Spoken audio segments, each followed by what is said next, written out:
Hello, what's going on, everyone? I know there's only a couple of people viewing at the moment, but that's okay. Can you guys hear me okay? Let me know in the comments below if the volume is okay. But we'll get started anyway. If you guys can't hear me later on, just let me know in the comments. Yeah, so okay, so big show today, lots to talk about. Obviously, the first things I want to do is to do a little bit of housekeeping, talk a little bit about the state of the channel, and then we'll get on to the gaming news.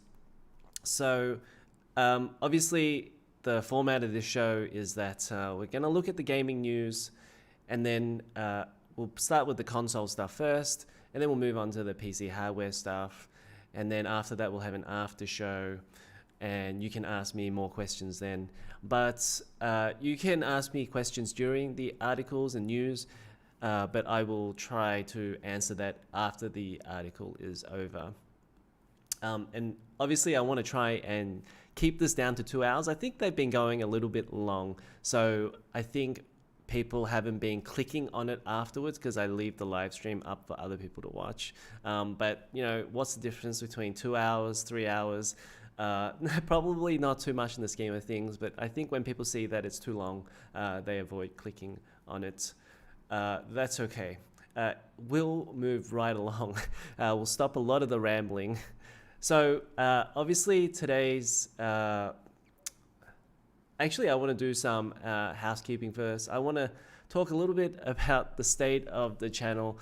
And I think, as you can see, my channel really peaked when there was a lot of stuff going on last year with the PlayStation 5, the new consoles, the Xbox, all of the PC hardware that was coming out at the same time as well. So my channel was doing really well at that time, and I thought, well, great. So it's not too hard to get started on YouTube. And actually, I'd been putting videos up for 6 months before that. Even I started April last year, so I'm coming up to 1 year on YouTube. And I thought, well, you know, once you get the ball rolling, it's not too bad. But with YouTube, if there isn't the peak number of viewers, then obviously then YouTube kind of categorizes YouTube channels into, okay, people that are really popular, we're going to funnel all of those views there, and then everybody else gets left with the scraps, basically. And sure, okay, you can blame it on, well, maybe these amateur channels or channels like mine probably aren't, I guess, the production quality isn't as good as, say, somebody who is a top level channel, say like a Linus, or even like say somebody with 100,000 views.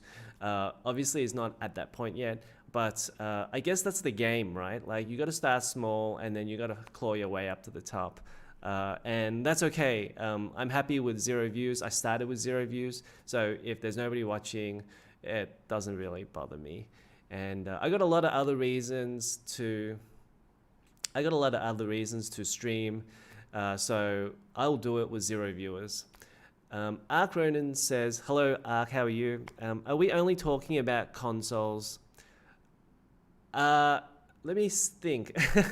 Actually, you know, the funny thing is that I was going to call this show MSNPC, which was Microsoft, Sony, Nintendo, and PC. But I didn't want to make it too political. So we do cover, or we will cover PC hardware stuff. So I've got some other PC stuff. I want to talk about the RTX 3060. There's a bit of review drama going between a smaller channel, Cortex, and Linus Tech Tips. I don't know if you guys saw that on Twitter, but yeah, that was pretty amazing. Well, obviously not for Cortex, but yeah, we'll get to that in a second. We'll also talk about Intel and what their plans are with x86. And this was news that was yesterday, so I don't know if maybe you guys have missed that, but we'll go over that. And also in the after chat, if you guys are sticking around till that long, I just want to talk a little bit about the 3080 Ti as well, and really who this card is really for. because a lot of people seem to be pinning their hopes on the 3080 Ti, thinking that they wanted a 3080, now they will get a 3080 Ti. And I think that's a pretty interesting topic to just kind of talk to you guys about it as well. Ronan says, I'm actually getting the 11900K. Okay. Yeah, again, there's a lot of bad press about the 11900K. I think because everyone's expecting Intel to be the leader, and when they're not actually the leader, then everyone's kind of like dumping on them. But actually, you know, the 11900K, and I guess you'd have to compare it to, say, like the 5800X. If you're talking just strictly on performance, not about like power and efficiency and all the rest of that, it's comparable to the 5800X, but obviously the 5800X uses a lot less power, which is why people prefer it. But can you get the 5800X? Maybe it's going to be a lot higher price than the 11900K wherever you are. So the price is going to vary all across the world depending on stock. So again, the 11900K, we can't really write it off. I don't particularly think that's the best CPU out of their lineup. I think the 11700K or 11700F might be the best CPU for Intel. So I think because then you get to say like a couple of $100, and then also it's kind of close in performance anyway. So personally, that's what I would do. But we'll talk about that later. Ben F says, does anyone know why RAM prices are hiking? Well, that's mostly to do with the fact that the RAM prices were low last year, and maybe that's why you feel like the RAM price is jumping back up again. Because I bought my RAM when it was basically at the lowest price that I'd seen. I bought 64 gigabytes of RAM for $200 US, and that was RGB RAM as well. It was 64 gigabytes of the Corsair Vengeance RGB 3200 megahertz. The timing was like 16 something, but that was basically the cheapest that you could get. $100 for 32 gigabytes. That seemed like a deal to me. And now I think it's a little bit higher now. I think it's like about $150 if I'm not wrong. So yeah, it's back up to the normal price, I would say. I wouldn't say like the prices are excessively high. I think $150 for 32 gigs. Most people for gaming should be putting in 32 gigabytes. You can put 16, but it's kind of limiting. Actually, if you watch my Skyrim video that I just put up 3 hours ago, in that video, I'm using over 16. I'm using about 20 gigabytes of system RAM. So yeah, I think 16 gigabytes is over unless you're on a console. Ronan says, since you care a lot about junction temperature on GPU, good thermal pads actually drop your temps by 20. Okay, I have a lot to say about that, which I might cover on my next video. But quickly, I'm trying to watch a lot of the videos online about people changing their thermal pads, because when I'm trying to look at the thermal pads, like I'm looking at the card itself and in between the backplate and then the PCB, the thermal pads look like they're sitting properly. So I don't see like, and a lot of the thermal pad videos that I've been watching online, a lot of them have had faulty thermal pads, whereas like the thermal pad is actually just disintegrated because of the heat, or it's been very oily underneath, or it literally hasn't been sitting on the RAM. So like half the thermal pad would be sitting on the RAM and the other half would be off it. So technically that can also have an effect on the temperatures as well. So for me personally, my initial state is like, my default state is that I don't want to open the card unless I can help it. If I need to fix it, if it's like 100 degrees, okay, I will go and fix it. But if it's 80 degrees, I'll put up with it unopened, which is a little bit annoying. But the other factor is that it's an $1,800 card and I plan to sell it as well. So maybe if you keep the card, maybe it won't bother you to open it. but I wanted to keep it in its original state. A lot of people like to get it in its original state. If they get it modded, they might be a little bit concerned that it's been played with, tampered with, and then the warranty is over. So that's the reason why I'm keeping it. I plan to sell the 3090 later because as a card, I don't really like it that much, especially for the gaming that I do. And we'll talk a little bit more about this in the 3080 Ti section in the after show. Please stick around for the 2 hours of this. But yeah, we will talk about more about the 3080 Ti. But essentially, yeah, I don't really want to open the card if I can help it. I think once the temperatures start increasing on my card, like if it gets to over, say, like 90 degrees consistently, then I'll know that the temperatures on the thermal pads need to be fixed. And then I'll probably go and do it.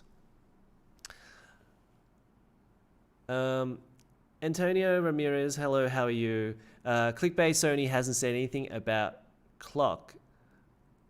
No, why they wouldn't? Why would they say this? Essentially, a lot of these companies like Sony, Microsoft, Nintendo, they've moved into a space where they've decided that you don't actually own anything, and they decided this a long time ago anyway. So I think actually a lot of people, not even just in the gaming space, but even in the news space, political space, I don't know if you've seen some videos like Russell Brand, or there's this Norwegian guy out in the wilderness that also talks about it, which is kind of crazy. They've been saying, you will not own anything and you will be happy. So that's the state of everybody.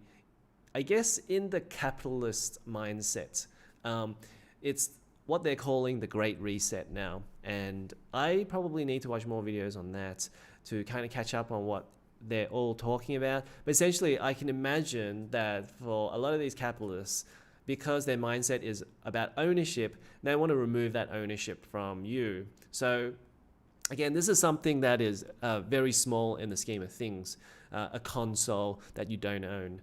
But I think that is essentially what's happening is like with the PS3 and the PS4, they kind of knew that they didn't want these consoles to last forever. They want to force you to buy the PS5. They want to force you to buy all the new games. Make sure to go and check my videos that I put up this week, the PS4 video and the PS3 video, and then you will you have a better understanding of the situation. Okay. Antonio Ramirez says, oh, sorry, Ark Ronan says there's ways to avoid warranty even if you open the card. Yeah, exactly. You can like kind of remove that sticker that they put on the screw lightly and then put it back yourself. So, but if you change the thermal pads, of course, it's going to be pretty obvious that you've played with the card. So they're going to know whether they have the original pads or not. Antonio Ramirez says, clock on PS4 won't go bad. I've had a PS4 Pro and original since launch and never had a clock go bad. Clickbait videos. Yeah, so the CMOS battery is probably going to last about 10 years. So, or around about then. Don't really know how long that's going to last. And the problem is not actually the battery itself. In fact, I have no idea how long it's going to last. It might even last 20 years. But the fact of the matter is there's an issue where you have to connect to the servers to reset the clock. So if you can't if you can't connect to the servers, then that's the problem that they're talking about. And they're hoping that, well, actually with the jailbreak, you don't have to connect to the servers. You can just reset the clock, internal clock manually. But this is the problem that they're trying to highlight to people so that people will know when the time comes for them, they will also be able to fix it themselves. Ben F says, so they're going iPhone, the PlayStation's moving forward. Sort of. So Sony have talked a lot about generations in the past. So they definitely see a clear concept of how consoles should work. And for the most part, I agree, because they're trying to sell you a box that looks like it's better value than what you can get, say, like on a PC. And the only way they can really do that is to wait for the hardware to get to a specific stage where they can offer you something that PC hardware cannot, but at a cheaper price because they bulk buy all of their parts. So they need to wait like 5 years for that hardware to get to that state. And I don't think they're at a point where they're like iPhone where they can update it every year, because then that will segregate a lot of their games as well and make it difficult for their developers. And I think on iPhones, the power or the performance of the iPhone, they can, I guess, develop their games because their performance gaps between, say, like an iPhone 8 and an iPhone 11 isn't as great as, say, like if you compare a PS3 to a PS4. Okay, so with that, I think we should move to our news stories, and let me just give you a bit of a brief overview of what we're going to be talking about today. So we've got PS4 clock death, we've got PSN store closure. Both of those I've done videos on. Make sure to go and check those videos out after this video. Mario All-Stars, Microsoft might be buying Discord. We've got next-gen Switch news. We've got RTX 3060 review drama between Cortex and Linus Tech Tips. And finally, we're going to be talking about the Intel x86 plans. And as well as that, in the after show, if we have time, we're going to talk a little bit about the 3080 Ti. Okay, so let's get straight to it. So obviously, we get the leading story this week is the fact that if your PS4 CMOS battery dies, then you have to reconnect to the servers. And most of you might have seen my video already, which I put up yesterday. But this was really big news for me, because for me personally, when I think about a console, and I go back to the Nintendo Entertainment System, the NES. That was my first console, and my biggest memory is that I regret selling that console and the games. So I had about 10-15 games. I would get maybe like a couple of games every year, as opposed to now where you're just buying a couple of games every month. I would get one game for my birthday, maybe one game if I did well on the exams. But essentially, so my whole philosophy has always been don't sell the console, because I regretted that first one that I sold. And I've always wanted to keep my consoles. I've always wanted to keep my games. And you could relatively do that all the way up until the PS3. The PS2, there weren't any patches, so you could collect all of the physicals. There were no digital games. And I have 2 PlayStation 2s. Hopefully they're not going to die anytime soon. But I have about 50 PS2 games. The ones that I love the most. And so I wish I didn't sell as many PS2 games as I did, because I think I would have had about 80, maybe 100 PS2 games. And most of them I kind of regret selling, because there wasn't really that many bad games that I bought anyway. But obviously I sold them because I finished them and I wanted some of the money back. So I regret selling some of those PS2 games. Effectively, that's really the whole point of all of this talk, is that we want people who buy something need to be able to have the option to be able to keep it in the future, over time, or in perpetuity, whatever you want to call it. So let's have a look at this PS4 article from IGN, and it says PS4 clock battery death will kill your ability to play games if your PS4 clock battery dies or your games die. And essentially, this does go back to the tweet from Does It Play, and he says the PS4 CMOS battery dies, and it will. It renders all PS4 digital files unusable without a server reconnection, and in PS4 it also kills disk playback. Although it's relatively easy to replace the CMOS, when Sony decides to take down its PS4 servers, reactivating your PS4 to play games still poses a massive challenge. CMOS can only have its time fixed by PSN or hacks, says Does It Play to IGN India. The fact it kills disks is lunacy. Lance McDonald says, this error is because trophies on PS4 require the internal system clock, the one you can't see or alter, to be correct, so people can't change their PS4 date time to make it look like they got trophies earlier than they really did. If your PS4 clock battery dies, all your games die.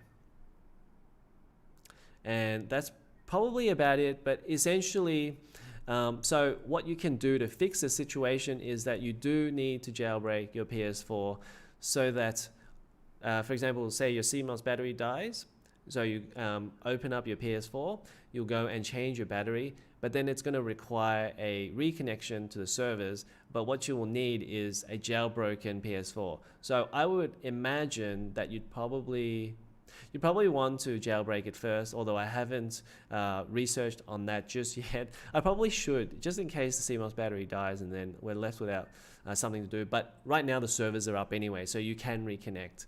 But who knows what's going to happen. We know that the PS3 store is going to go down, and that's my next story.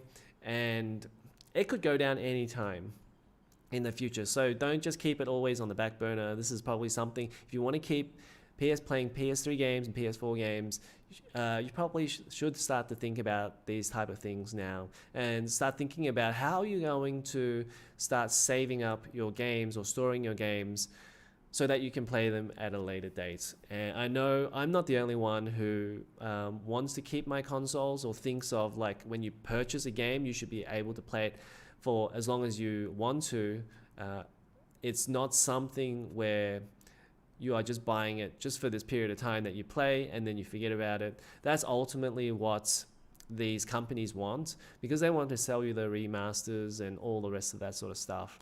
So I think, I know this is very important to a lot of people. I hope you guys think about, like, go to your biggest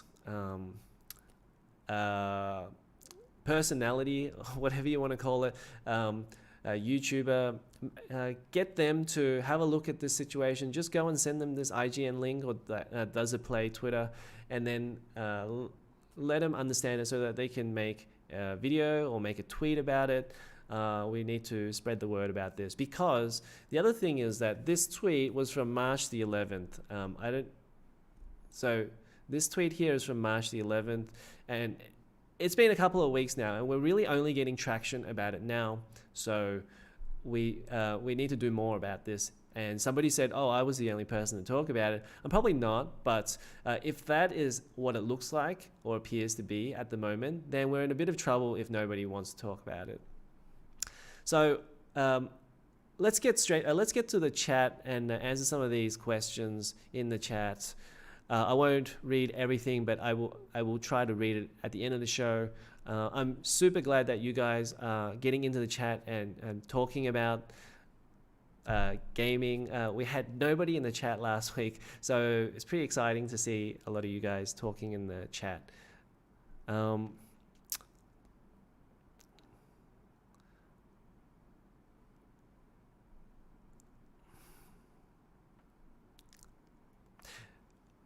If you have a question for me, maybe you can do @JimRPG, so I will read it. If you're just talking amongst yourselves and don't want me to read it, just keep typing as you're doing now. Okay, let's move to the next piece of news, which I also covered on the channel, and it's a little bit of a different video, I would say, because a lot of times I do talking head videos, and this one I decided to write a little bit more because I found that I guess you can get a lot more information in the same amount of time if you write it. So that's what I want. It's important to keep people's view time down, because I know your time is very important to you. And it also does better on YouTube as well, shorter videos. Okay, but The Gamer reported a couple of days ago that the PS3 Vita and PSP stores were to be permanently closed in a few months. And this is a rumor as of now, but it says here the PS3, PS Vita, and PlayStation Portable stores aren't long for this world. According to a source familiar with the situation verified by The Gamer, the stores are due to be closed down from July. The announcement is planned for the end of this month. PSP's and PS3 stores are to be closed on July 2nd, while the PS Vita store will stay open until August 27th. After those dates, you will no longer be able to purchase digital copies of games or DLC for any of the Sony consoles mentioned above. And I think I expressed my thoughts pretty well in that video. So I think just to summarize it, I feel like it shouldn't really cost Sony that much to keep these servers up. And they have to understand that even if there's 1% of people who want to keep these servers up, they could at least do something about it in some form or fashion. The fact that they don't want to obviously means they have other priorities at stake, and those might be they want to sell you the same game later on. They don't want you to play old stuff that they can't really support that well. So I think even a lot of people in the chat or in the comments of that video suggested to me they needed to outsource it to somebody else, or that it could be hosted by a group of people, say like via a torrent type of service. And I know it seems like for a lot of these companies, a torrent is a pretty dirty word. But we have to think of realistic situations, because Sony can either decide to join in on its most hardcore fans who really want to keep those games alive, or they can be out on their own and ignore everybody else, and then it creates this sort of bad vibe between people who are supposedly pirates now, but actually who are really their most hardcore fans that want to keep these games. Like, I don't understand why Sony wants to fight with its most hardcore fans. Like, it should be embracing those guys, because those guys are the ones that are cheering the hardest for their games, and they don't do that. And if I was the Sony CEO, I would absolutely keep all of these servers up, and if the prices were astronomical, I would share it with the people who want the servers to be kept up. It's very obvious, and the fact that they don't do that, obviously they see it from a financial point of view, and they want to sell you those games later on, makes more money, that sort of thing.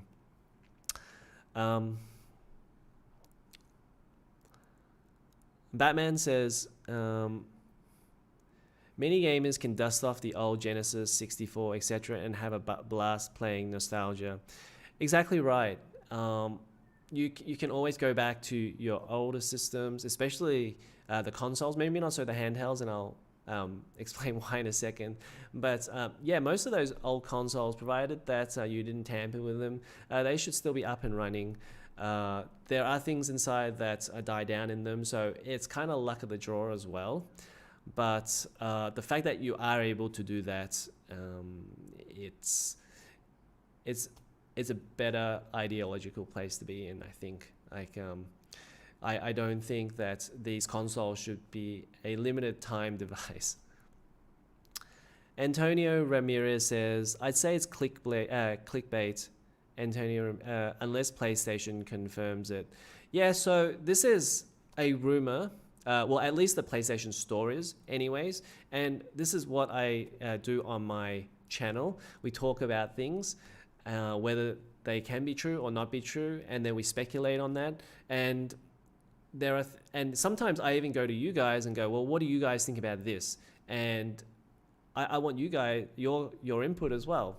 So obviously, if like the video gets downvoted 75%, then obviously I'll know that a lot of you guys think this is BS. So of course, make sure you comment, because that's better than actually just doing a upvote or downvote. But I want you guys to tell me like what you guys think.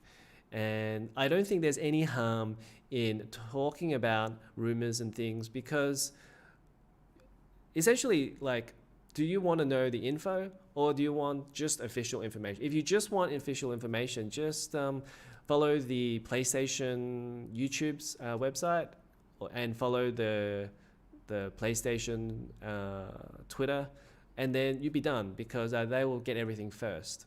But if you want to talk about things that happened before time and you want to know stuff, well, then you're going to have to put up with the fact that most of us YouTube channel guys are just trying to get as much information right as possible.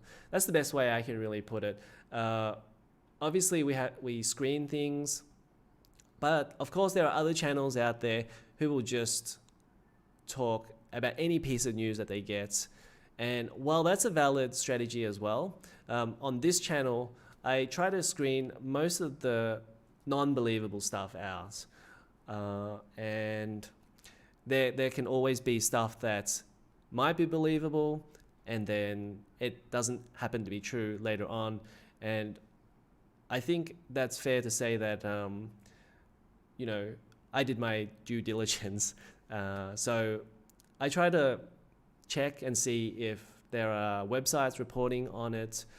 I don't just go out on a limb and just report on stuff. If, like for example, the PS4 CMOS battery, it'd been happening for a couple of weeks, and I read up on other sources of information about it before I actually did the video. So that's all I can really tell you, that I try to do my due diligence on most of the stuff that all the stuff that I put up as videos. Okay, I think it's time to move on. And actually, this is a pretty similar topic. This is Nintendo killing Super Mario 3D All-Stars, exactly what I was saying previously with the PlayStation games. And this was always a limited time release. So back in October when this released, when Nintendo released Super Mario 3D All-Stars, it was a physical and it was a digital digital game. And this was 3 games in one physical, and it was $60, and they said it was going to be a limited time release. Obviously, they know that limited time releases always drive sales, and this is another way for them to, I guess, get hype for something that they released like 20 years ago that maybe, I think people may go, okay, well, the graphics aren't that great, so I'm not going to buy it. I'll just wait until later. This kind of forces the issue onto people where, okay, I have to get it now because it's not going to exist later on. So it's, I don't know if scummy is the word. I would say a little bit clever about how they do it, and certainly not consumer friendly. But this is an article from Eurogamer, and this is by Tom Phillips, and he says, "The time has come. If you've been holding off on a purchase of Super Mario 3D All-Stars for Nintendo Switch, you have just 1 week left to play into Nintendo's artificially induced FOMO, fear of missing out, and purchase a copy or miss out forever.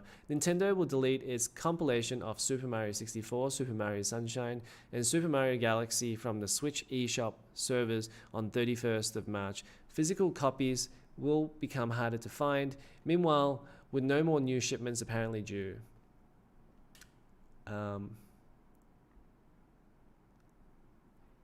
And interesting that Nintendo doesn't actually provide a reason why they're just deleting it off their eShop. Essentially, they could keep it up there. It wouldn't cost them that much in terms of server space and server costs, but they don't want to do it. It's certainly for like a $60 game that, 10 million people are going to buy, which would be about $600 million.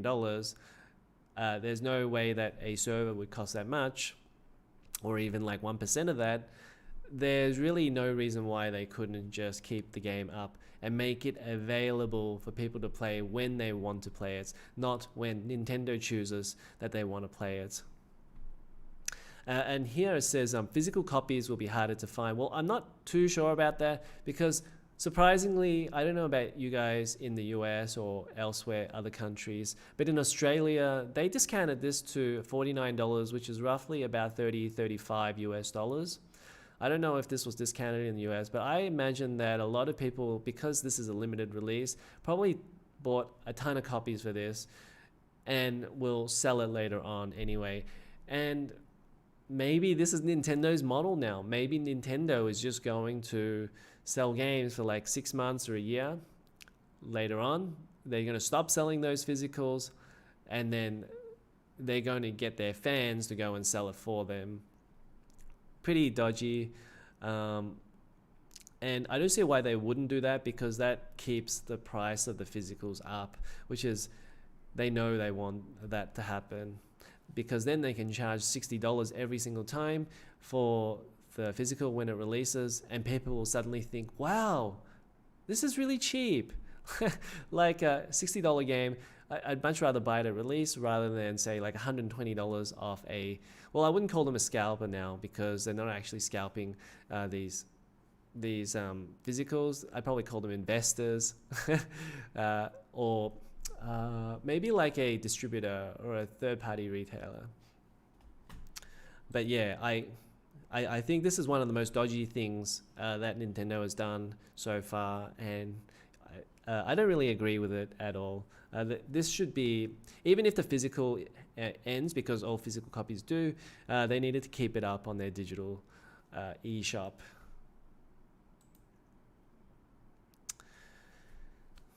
So again, this is a rumor, so letting you guys know this is a rumor. Nothing's been confirmed. But you know, a lot of sites report on rumors because it's about the info, getting the info early.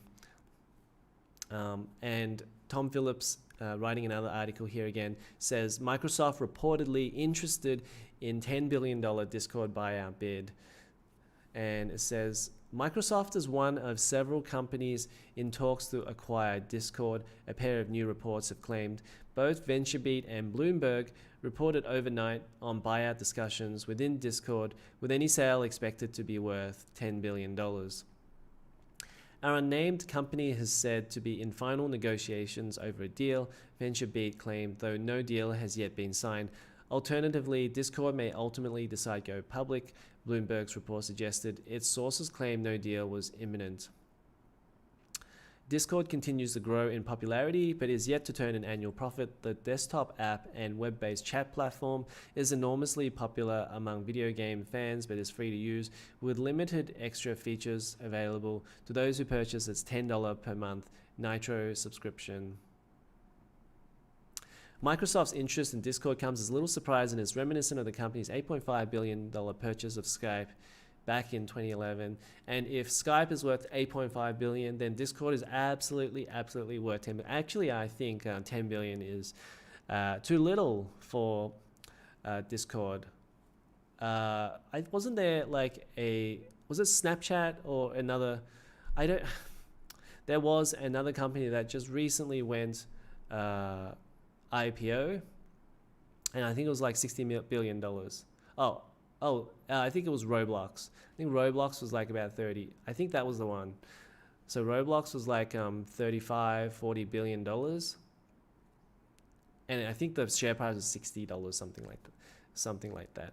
But $10 billion for basically every gamer in the world is not expensive. And you know, one of the things about buying companies is that it's not only about the product. Like for Microsoft, now they get to, I won't say spy, but now they get all of this information for them to use. And I think that has to be part of their interest as well. They want to know what people are thinking. They want to know what people are saying about them.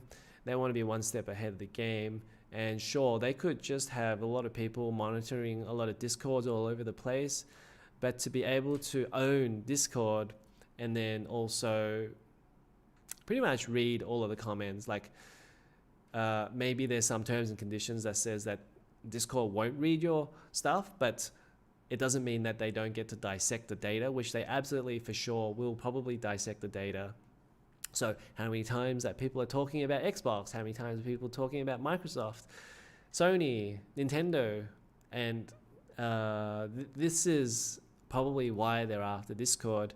And also the fact that you can kill two birds with one stone, you get all the gamers as well. Because I don't know any gamers that's not on Discord right now. You're almost like kind of out of the conversation if you're not in Discord in some way. But as with the Bethesda acquisition, one once again, I don't agree with buyouts. Essentially, you're just kind of making one company bigger. And then you're getting to a state where one company will own everything and dictate everything that people want to do. Dictate everything that people want to dictate things that everybody has to do. Let me get that right. I'm generally against all acquisitions, unless of course it's something where it's the company is about to go out of business, for example. It's a small business and it's not going to hurt the competitive advantage of other companies. If all we're doing is just making a company and then just going to sell it off to the highest bidder so they can get bigger and they can get more successful, then we're not really doing anything to fight against the fact that in the end, there's just going to be a monopoly or somebody's going to own the monopoly on something. And I think morally, that's not the right thing to do. And it's funny, like, you talk about morally correct things on YouTube, and not a lot of people care about that, to be perfectly honest, because everybody has different morals, right? So we'll probably just leave it at that. I don't really like acquisitions. That's all I'm going to say. All right, well, this is a pretty big rumor again. This is about the Nintendo Switch. And Video Cards believes that the Nintendo Switch will come out in 2021 and it's going to feature Lovelace architecture. And surprise, surprise, when we're talking about NVIDIA, who better than the Copyright Jensen, which is Copyright 7 Kimmy, and he seems to have his ears on the ground very close to NVIDIA headquarters anyways. And if it's not NVIDIA headquarters, it's got to be one of the AIB partners. But for Copyright 7 Kimmy to know this, it has to be somebody who's close to NVIDIA themselves and not an AIB partner. So Video Cards writes, yesterday we reported after Bloomberg that the next generation Nintendo handheld console is now rumored to launch with NVIDIA DLSS, Deep Learning Super Sampling Technology. This AI-powered resolution upscaling technology is currently the most innovative gaming technology in modern graphics. Combined with real-time ray tracing, games can look better and still be rendered with a playable frame rate. While Nintendo is not expected to feature ray tracing, it would definitely make use of DLSS. Copyright 7 Kimmy, a leaker who correctly predicted NVIDIA Ampere specifications months ahead of launch, has now suggested that the next Nintendo Switch console, rumored to carry Pro moniker, will feature Ada or Ada Lovelace. Copyright has already revealed that NVIDIA will use Lovelace architecture as its next-gen gaming architecture for desktop GPUs.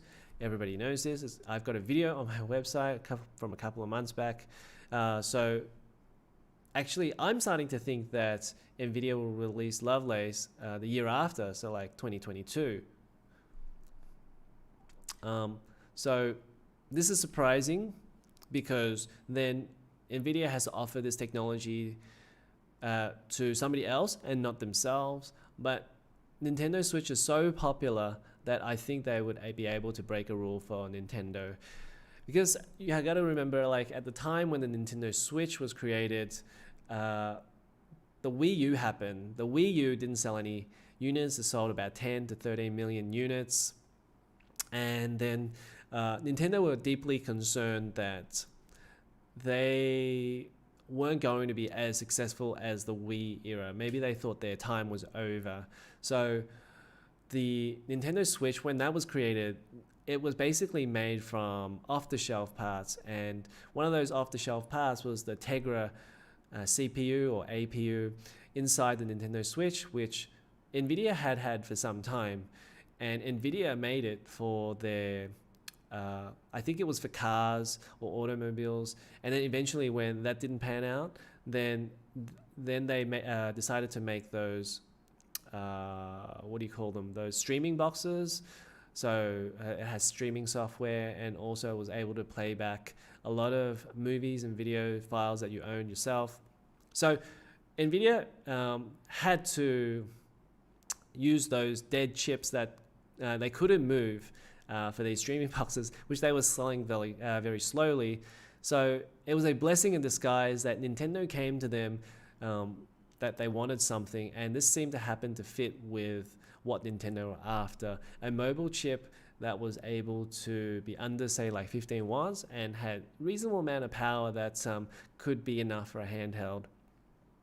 And obviously, I think at the time, Nvidia, at least has been rumored, has said that they gave Nintendo an incredibly good deal for these dead chips that they couldn't sell to anybody. And so that's why Nintendo went with Nvidia to get these chips. But now the tables have turned because Nintendo Switch, I think, must be at around 70 million units. It was at like about 60 million units a couple of months ago for their financial results. So it's probably like 70 million units now. And it's probably going to hit 100 million units.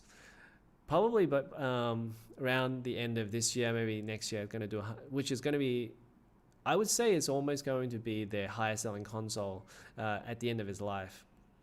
I think the Wii was the highest at 100 million consoles, and it would still have to beat the DS at 150 million consoles. So long way to go before it hits the DS levels, but if they continue to keep it under the same name, well, anything can happen. But the problem with Nintendo Switch is that it can't even do 720p on the console. So obviously the thing with Nintendo is that when they make consoles, they tend to make it just for their own games, and they have, I don't know if that's like they have a problem thinking about what other developers need. It's almost as if they make the console based on what their own needs are and without talking to any other developers. And you see like a lot of the third-party developers who put games on the Nintendo Switch is that it's woefully underpowered. I think it's something like 300 gigaflops, which is like 0.3 teraflops, which is like about 1/6 of the power of a PlayStation 4.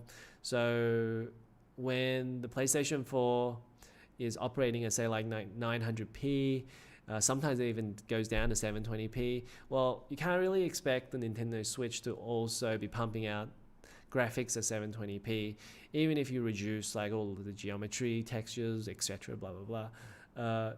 Yeah, it definitely has a problem. It just doesn't have enough horsepower on the Nintendo Switch. Even when you put it on docked mode, I think it jumps up to like from like 200 gigaflops to 400 gigaflops, something like that. 400 gigaflops, not really enough for games in 2021. So I think the thing is, like, they desperately need DLSS. And so this is really surprising because I thought NVIDIA Ada Lovelace would probably be 2022. If that was the case, then Nintendo Switch Pro would also be 2022. This is interesting that they really think that it's going to be coming out at the end of the year. Now, Takashi Mochizuki, who reports for Bloomberg, and who he has been following the Nintendo Switch Pro situation very closely. So a lot of this information, well, I wouldn't say that it's completely like 100% official, right? It's not. But this is very close to what I think most people would expect. So new Switch would be released later this year, 7-inch, 720p OLED screen, DLSS equipped, better CPU, more memory, with a lot of games.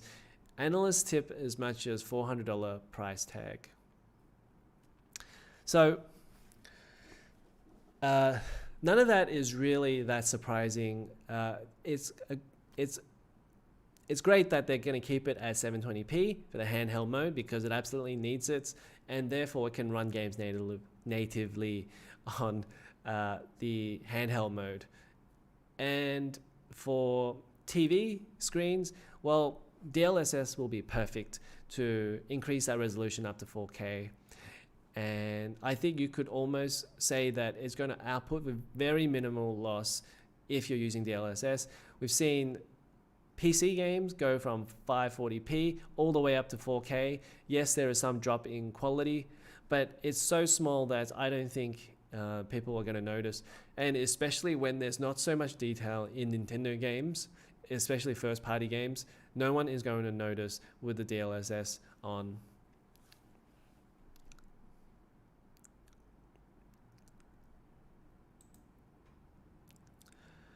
So that's all of the console news that I have. So we're going to take a little bit of a break, a 2-minute break, and then I'm going to get a drink.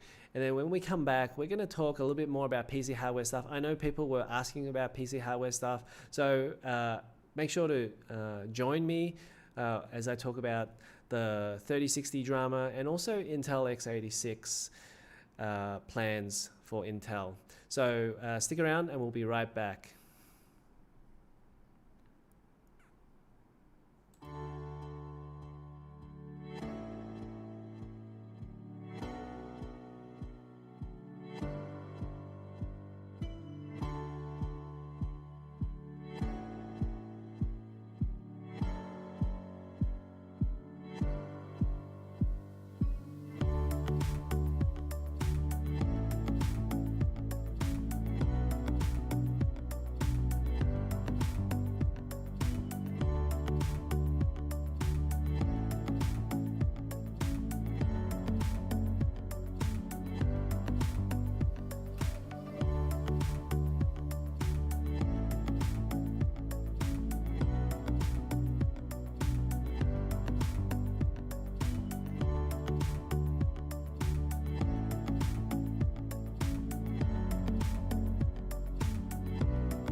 Okay.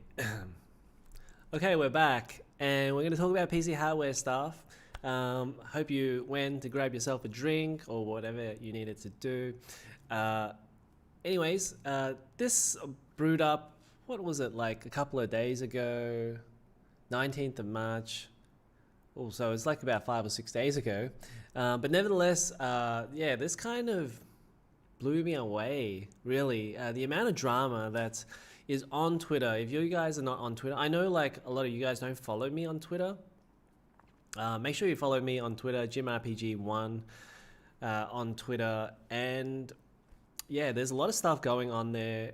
And, you know, when you're actually on there, you really see like whose side everybody's on. I didn't realize before I did this that there would be a lot of cliques, and you definitely see it on Twitter. Definitely see who's on everybody's side, who's on Intel's side, who's on Nvidia, AMD, all of that sort of thing. I would say I could probably do without the drama. I thought everybody would be, holding hands and everybody would be cooperating. But I think people have been doing it for a long time. So then it kind of gets like people get a bit angsty over other people or irritated about little things. And that's how we get drama. But essentially what happened was Cortex, I don't know if you guys watch Cortex's channel. He's a pretty big channel, 100,000 people. And I think he was obviously thinking about this for a while. And then it kind of blew up after the RTX 3060 review. And this is, he was upset at Linus Tech Tips. Linus is basically the biggest channel out there who still does PC hardware reviews. And let's not forget, he's got 30 million viewers, and he does a lot of other things other than just PC hardware stuff. He reviews Mac stuff, he reviews phones, he reviews monitors, he reviews basically anything that is interesting in tech, almost as if like it's MKBHD, except MKBHD really has gone basically whatever is taking interest to him, he's just doing a video on, which hopefully everybody can get to that stage where they're not just locked down into what they have to do, because even with my channel, it almost feels like, no, you have to talk about PC hardware stuff. You can't talk about like console stuff or handheld stuff or RPGs or games, even though I mostly want to talk about games. You're not allowed to talk about that stuff. You need to stick to PC hardware because that's what gets you the views. Let me get to this tweet, but essentially this was over the RTX 3060 review. Cortex says, if you see fraud and do not say fraud, you are a fraud. Nassim, Nicholas, Taleb, Linus Tech is a fraud. And I'm not going to read you the whole rant. You can go and check it out yourself. You just search for Cortex on Twitter. Essentially in the first part of the tweet, he's basically saying he has limited resources. He doesn't have as many resources as Linus Tech Tips, who has like about 40 people working for him, and they do a lot of other stuff like do benchmarking, do videos, do video editing, write scripts. So basically they are ready to go with like a video every single day, and he has different teams doing different stuff, and he's basically like the presenter and editor-in-chief of that channel. But Cortex is obviously doing everything himself. So he says he has to benchmark, gather data, make the graphs, film, edit, write, come to an informed conclusion. And might I also add, like running the YouTube channel as well is not something that's that doesn't take, it takes a lot of time and effort as well. Just even uploading the video and then writing in all of the titles and connecting with people on YouTube, that takes a long time as well. So I think, yeah, I totally understand where he's coming from. He has to do everything himself. Even 100,000 subscribers, he's still making the videos himself, which I highly applaud. And by the way, let me state that I'm not taking any sides here, because I didn't really know Celso from Cortex. I watch a lot of Not an Apple Fan and The Good Old Gamer, and they are friends with Cortex. And I talk to Not an Apple Fan on Twitter a little bit. I don't think he really knows me, but if he does, hello. Yeah, I'm not a fan of Cortex. I've watched a few of his videos before. I just know of him, and even Linus Tech, I probably wouldn't say like I'm a hardcore fan of Linus Tech. I watched some of his videos, so essentially I'm not taking any sides. Let me read the bold part here where it says, so can someone explain to me how a 13 million subscriber channel like Linus Tech Tips, with a significant number of people working there, I think it's about 40 or 50 people, with unbelievable resources compared to a small channel like mine, is using this selection of games to make a recommendation for a GPU in 2021.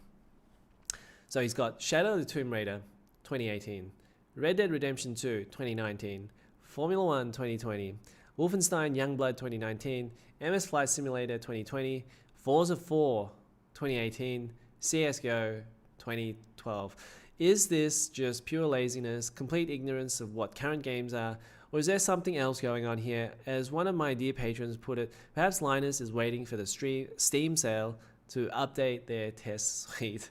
I'm not going to read the rest of it, but I think he gets kind of mad.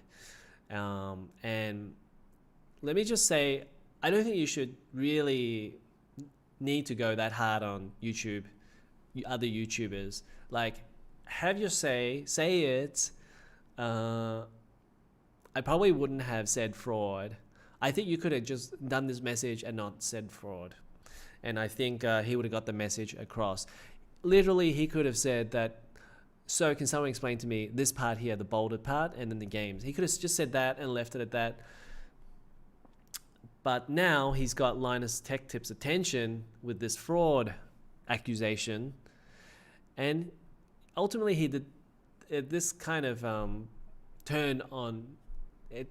The whole situation kind of turned on Celso, and I feel kind of bad for him because basically Linus Tech Tips responded to this, and then that basically was a dog whistle for all of his followers, his 13.3 million subscribers, to go and attack Cortex. And some of those tweets are pretty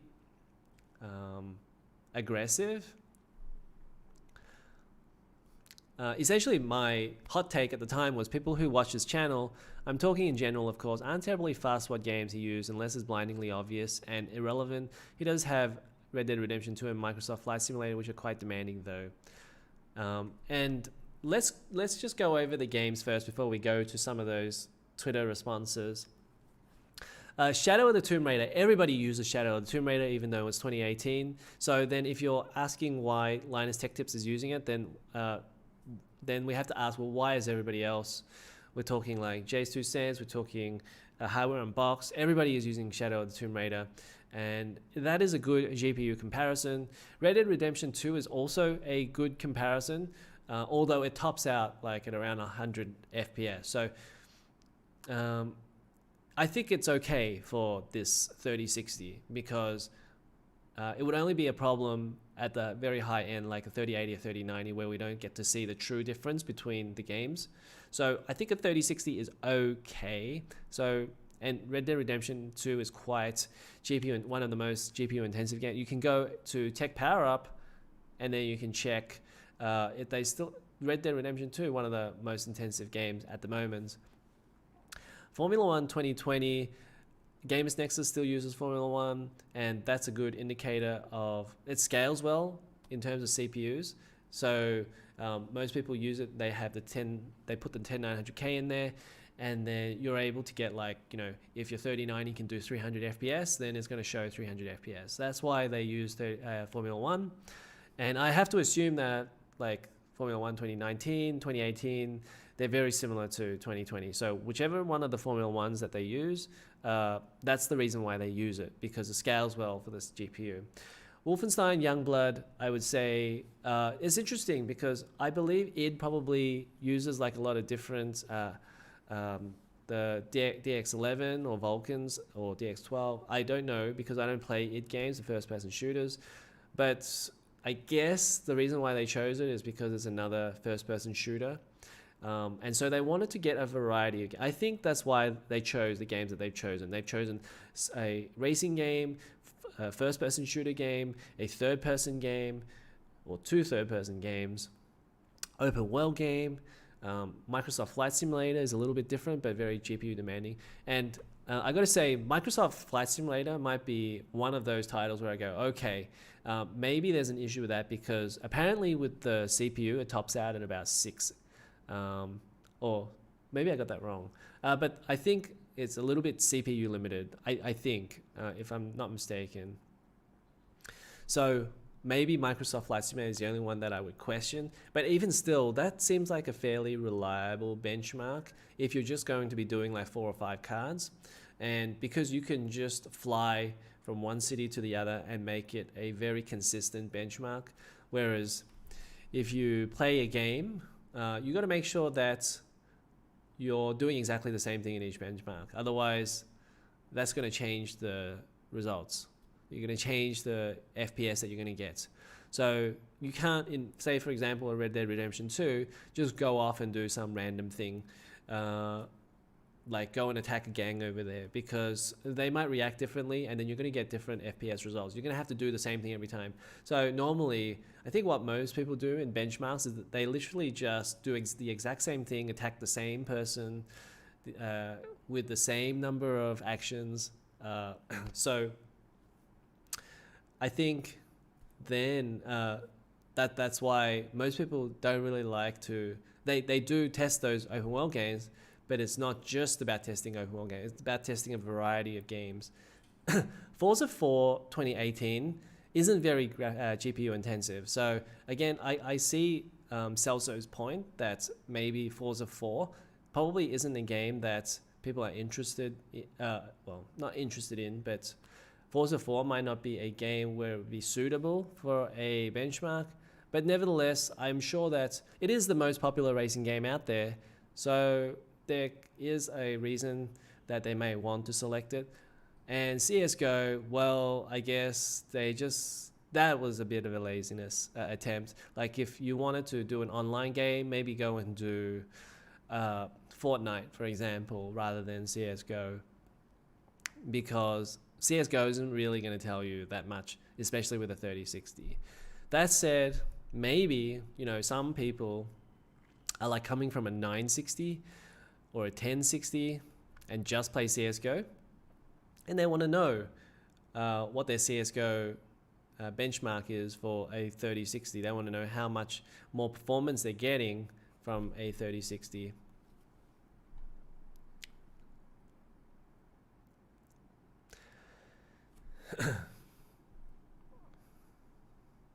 So this was pretty, like, so I understand a couple of those games maybe shouldn't have been selected, but overall I don't want to say that was a particularly bad variety of games. A little bit lazy, but not enough really, especially like when you consider, okay, Linus has 13 million people subscribed, and his job is to make all of them watch. And that's really hard, especially if you don't have a hardcore audience, say like with 10,000 viewers or 100,000 viewers, that only like this particular type of content. Not all 13 million people that Linus has likes PC benchmark. He has to make it so that it's watchable for everybody, for 13 million people. And so he's kind of included these games that have large audiences. At least that's what I think. And he's included a couple of GPU demanding games there as well. Maybe the only one that I would critique would probably be MS Flight Simulator, obviously CSGO. Now, Maya Tech Rand says that to be fair, Linus has almost no part in the reviews. The reviews are done by Anthony Young and Red hosted by Linus. Yeah, so Linus is still the head of the company, so he's the editor-in-chief. He gets to say exactly what goes into the videos. And I would say that he is still responsible for the videos. So even though Anthony writes them, that doesn't mean anything. Ultimately, Linus is responsible for it. And I don't really agree that Linus is a fraud. So I don't agree with that take. But sure, okay, the criticism is fine. So I don't have a problem with Cortex's criticism of the 3060. Yeah, so a lot of these responses, they get pretty nasty. It says here, this is a pretty psychotic take. First of all, it's pretty clear they're sticking with a set of games so they have historic data for other configs to compare to be able to use the data for later videos. So actually, Anthony Young actually came on later and said that they don't. They do new tests for every single video that they do.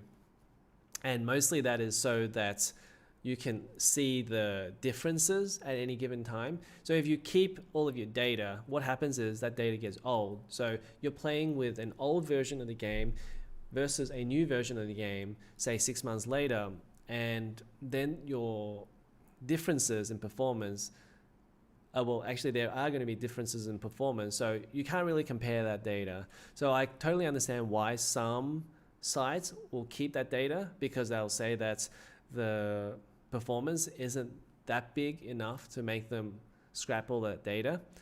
But if you can do all of the benchmarks brand new every single time, I can see why they do it.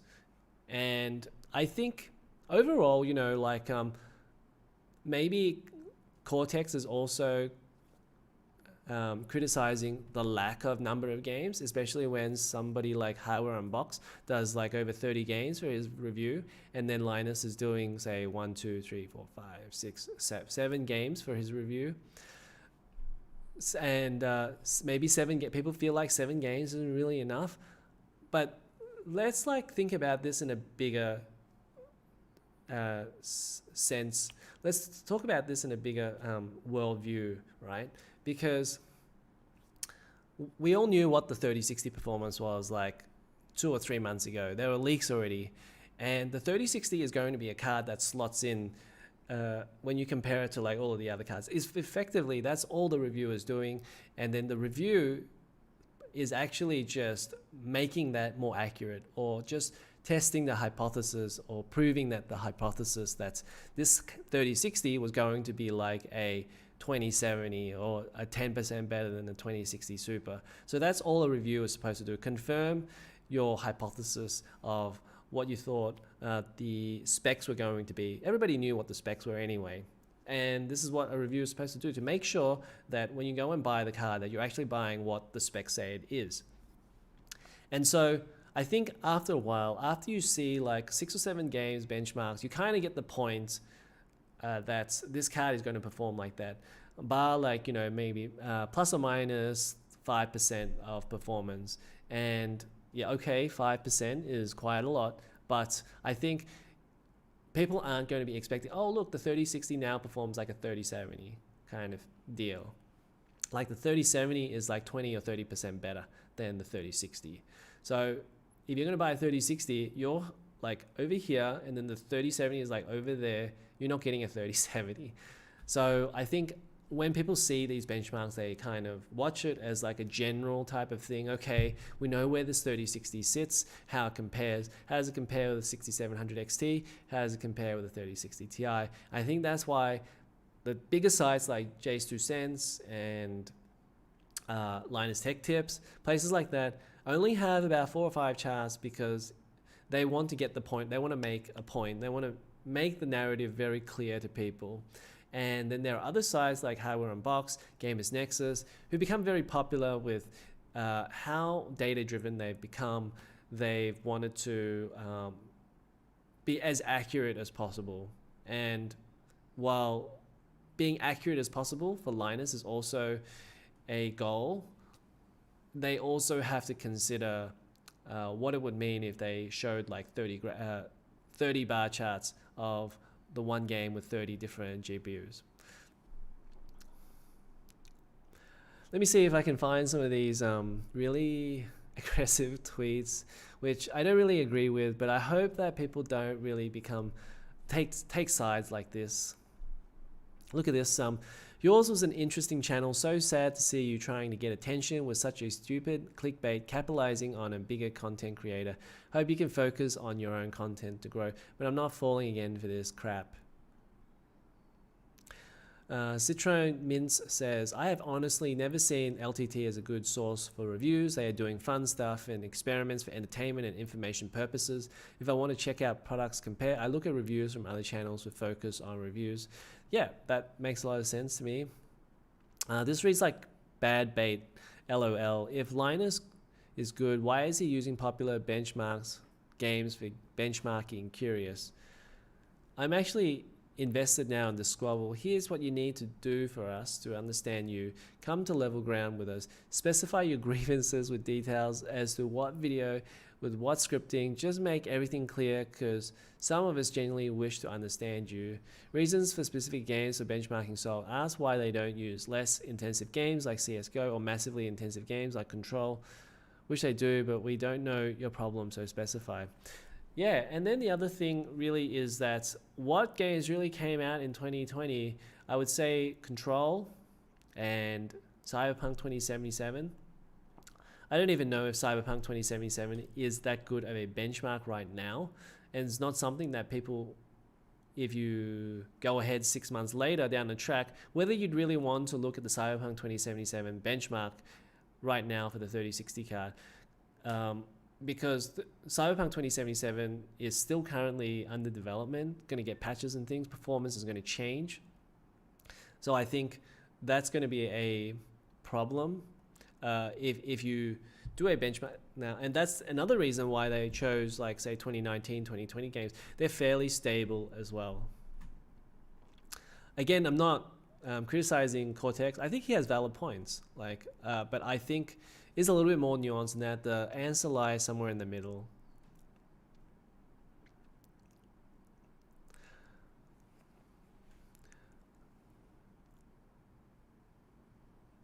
But let's go to the next. Let's go to the next tweet that Cortex has tweeted out, and the drama continues. So he says, so calling Linus Tech a fraud apparently was harsh. My bad. Feel free to add more to list. Is late and I can't remember them all. So he's doubling down on his dislike for a lot of the things that Linus Tech Tip has done on his channel. So he's gone through a list of these complaints. Maybe I'll read them. It says here, an independent review outlet but has videos on Intel Gaming's official channel promoting Intel products. Promotes the Titan RTX without disclaiming it was a pay-for ad. Promotes 8K gaming on the 3090 from a script provided by Nvidia one day before embargo for reviews. Reviews the 3060, constantly mentioning the GTX 1060 as requested by Nvidia. No mention of the 5700 XT when reviewing the 6700 XT though. Reviews out of date games that don't reflect the hardware's capabilities but includes RTX games, claiming the hardware is not up to snuff in these forward-looking workloads. So that really all depends on where you stand as a YouTuber. So maybe Linus Tech Tips isn't the type of YouTuber that I guess has this like he has no issue with doing an advertisement for Intel and also doing an Intel product review. So as long as people are upfront about it, I think there's no way that you can really stop people from doing something like that. Because if it's not Linus Tech Tips, then it'll be somebody else. And you can't always have it so that people will see things from a morality angle the same way as you can. So it's really a lost cause for anybody to try and like tell people, oh look, the way that you've running your channel, it's immoral. Like I think that ship has sailed, unfortunately. So I just see it as like people can run their channel however they want. They want to have ads in there, whatever. Do however you need, and then just be successful at what you do. If you want to be more morally correct, however you want to put it, then I would say go ahead. So I see it from both sides. Like there's just no way to fight against, oh, you got to like, do it my way and do it this way. And that's kind of like impossible argument to make. But the reason I'm showing this extra tick because like the drama just keeps on developing. So Gamers Nexus has stepped in here and he says, you're promoting CD key websites in your ads. Not sure there's much high ground to be had here. Glass House and all. So now you can really see that there's cliques and things developing. And so, Steve is obviously friends with Linus. And so they're going to defend each other. Linus steps in now and he says, I don't generally reply to stuff like this, but okay, here we go. Fraud. If you bother to look it up, it is wrongful or criminal deception for personal gain. A disclosed sponsorship is not fraud. A thing that never happened. Paid RTX Titan promo is not fraud. Now look up libel. And so, yeah, it kind of got dirty from there on. And then pretty much after that tweet was sent out, then basically that was a dog whistle for all of Linus's followers to come and harass Cortex, which I think he got a lot of stick for. Personally, I don't really care either way, like if I got it. But obviously it's a little bit damaging to his brand as well when 13 million people look at your Twitter and are against you from the get-go. So Linus should never have done this. And I can't believe I wouldn't have done that. Especially like when you're a big YouTuber, you should be able to take on board criticisms. And even if somebody calls you, whatever name that they want to call you, you should at least like, you should ignore it basically.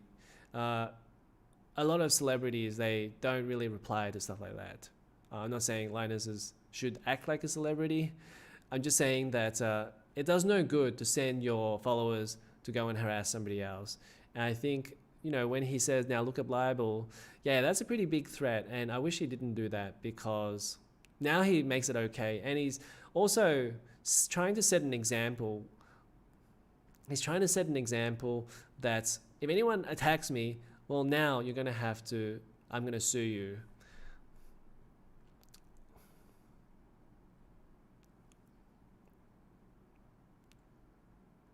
So Cortex replied, is that a threat or something? LOL, dude. So I'm assuming here, since you're not addressing the other points, that you are not denying them. Why was the GTX 1060 the focus of the 3060 review, for instance? You just felt like it, huh? So now the conversation has gone off rails a little bit, and now he's just finding stuff to attack Linus with. And it kind of keeps going, and I think, like, if you want to go and look at that, then go ahead and just look up Cortex on Twitter. But in terms of that GTX 1060, yeah, I think Linus should just say, you know, well, I think he does say, he says a lot of people have the GTX 1060, that's why we put it there, and he probably should have said that the RTX 2060, he really should have put the RTX 2060 there as well in the review. So I don't think, yeah, it's really tricky, isn't it? Like, he's basically has to own up to a mistake, and I think he should own up to the mistake that he didn't put the RTX 2060 there, and he needs to man up, but he kind of didn't. It's easy for me to say here because I don't have any subscribers, or as many subscribers as that, what that would mean for my channel if I say, oh, look, sorry, I didn't put the RTX 2060 there.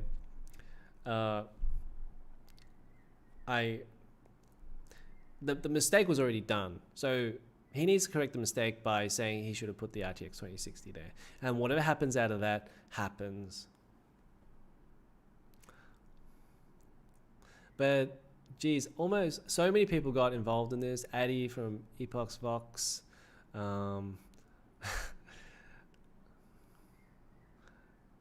Yeah, there was a ton of replies to this. Oh my god, you should be scared and hide now because LTT is assuming to start a lawsuit war to try and cover up for the misleading marketing, Intel kind of style videos. Damn, everybody run. LTT zealots with average age of 15-year-olds are coming.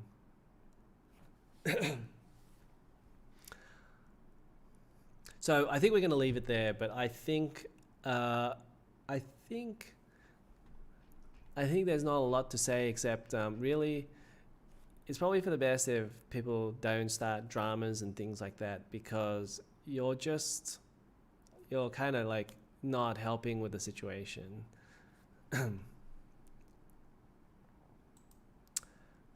Okay, let's quickly talk about Intel's x86 designs. Well, the article reads, Intel's x86 designs no longer limited to Intel on Intel, IP blocks for Foundry, cores on TSMC. So, as you know, there's a new CEO at Intel, and that's Pat Gelsinger. And, you know, Intel is a pretty big ship. Like, they're doing manufacturing, they're doing designs, and they get a lot of product out there. It may not be the best product that people expect from a technological point of view, like they've lost that node advantage they used to have.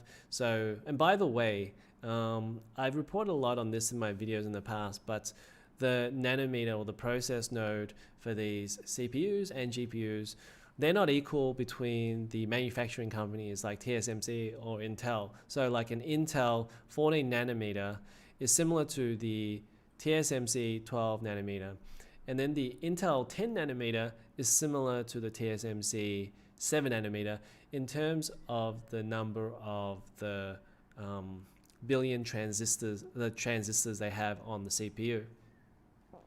So when somebody says, oh, look, Intel is on 14 nanometer and TSMC is on 7 nanometer, well, they're really just one node behind, because TSMC 7 nanometer is similar to Intel 10. And okay, 10 nanometer, Intel don't have 10 nanometer yet, but they are just one node behind.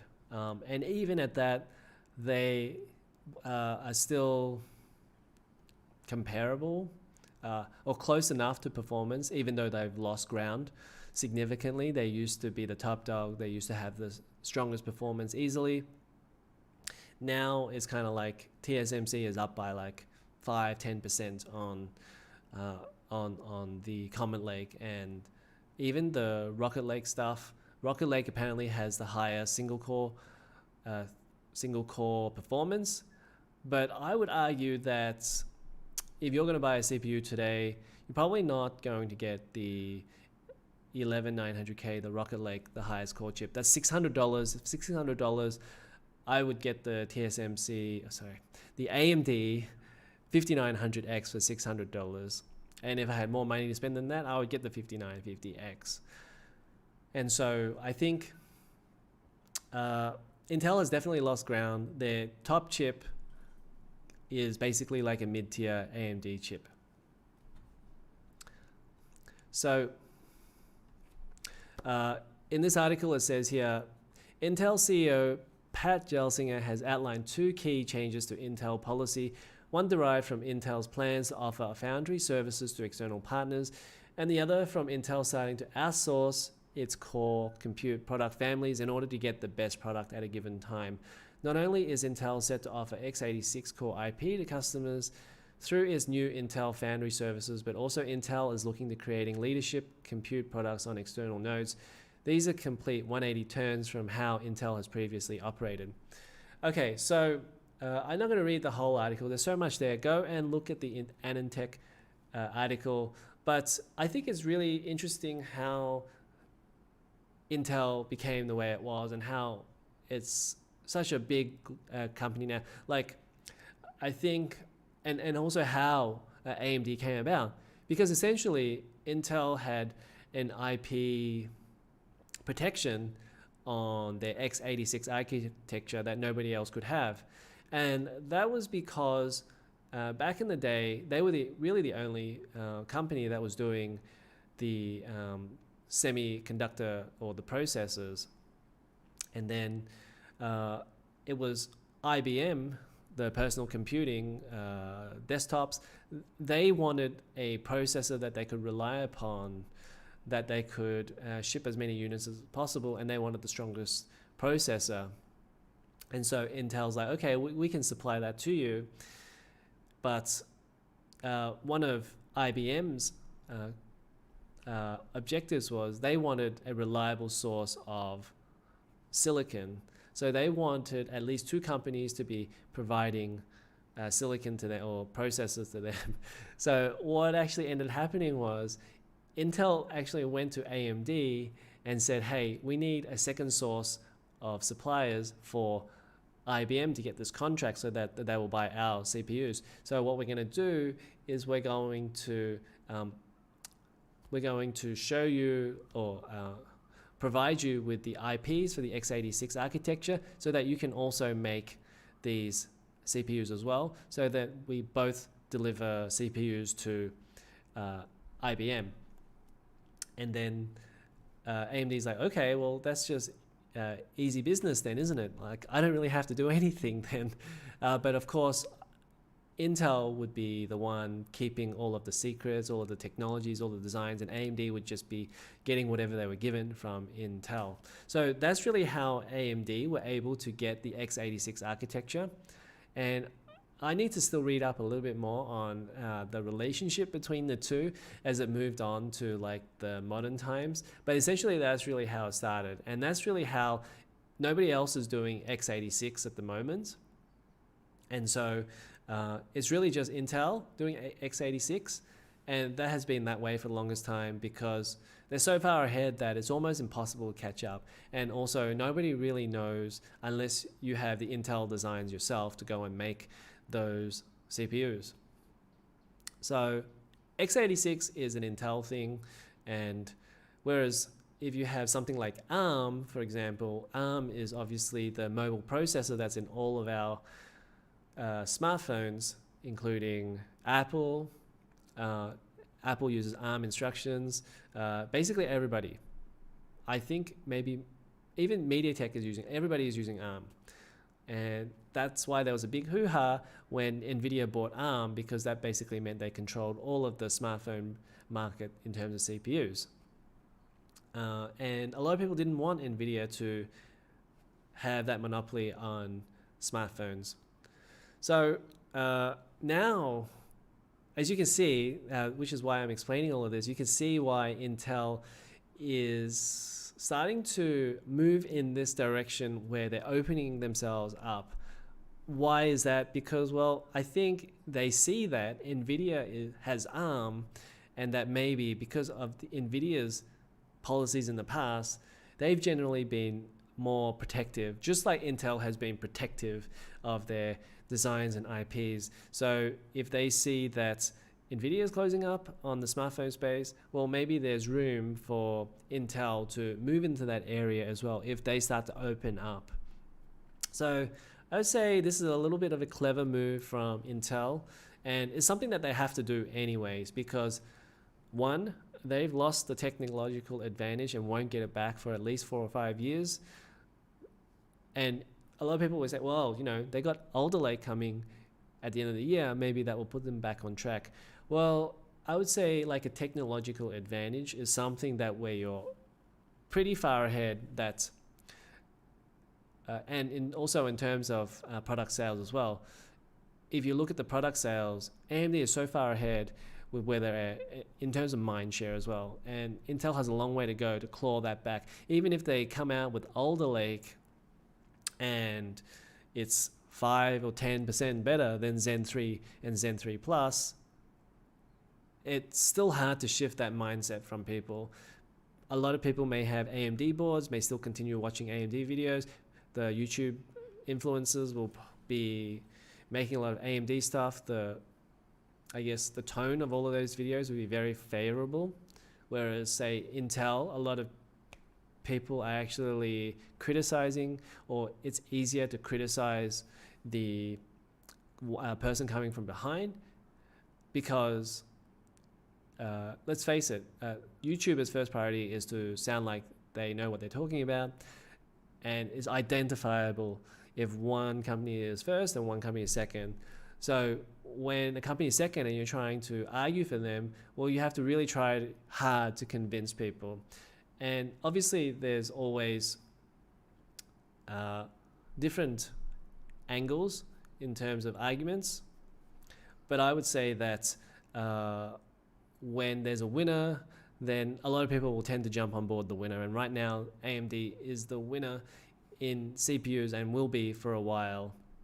So we're looking at like maybe like, I don't know, 3 or 4 years before Intel, even if they get a technological advantage in a couple of years, it will still take them 3 or 4 years to actually gain that perception that they're the top dog in the space.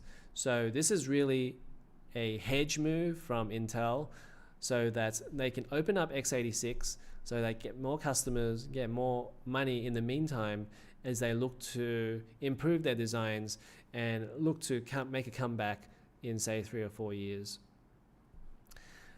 Now, the other thing is, the interesting thing is, Intel has always had its own manufacturing plants, that they did their own manufacturing. And I would say that because, 14 nanometer is a really reliable process.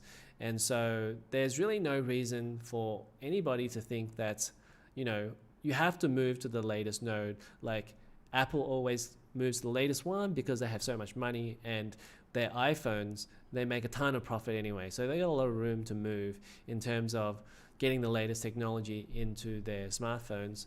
But that doesn't mean that 14 nanometer is any worse of a product.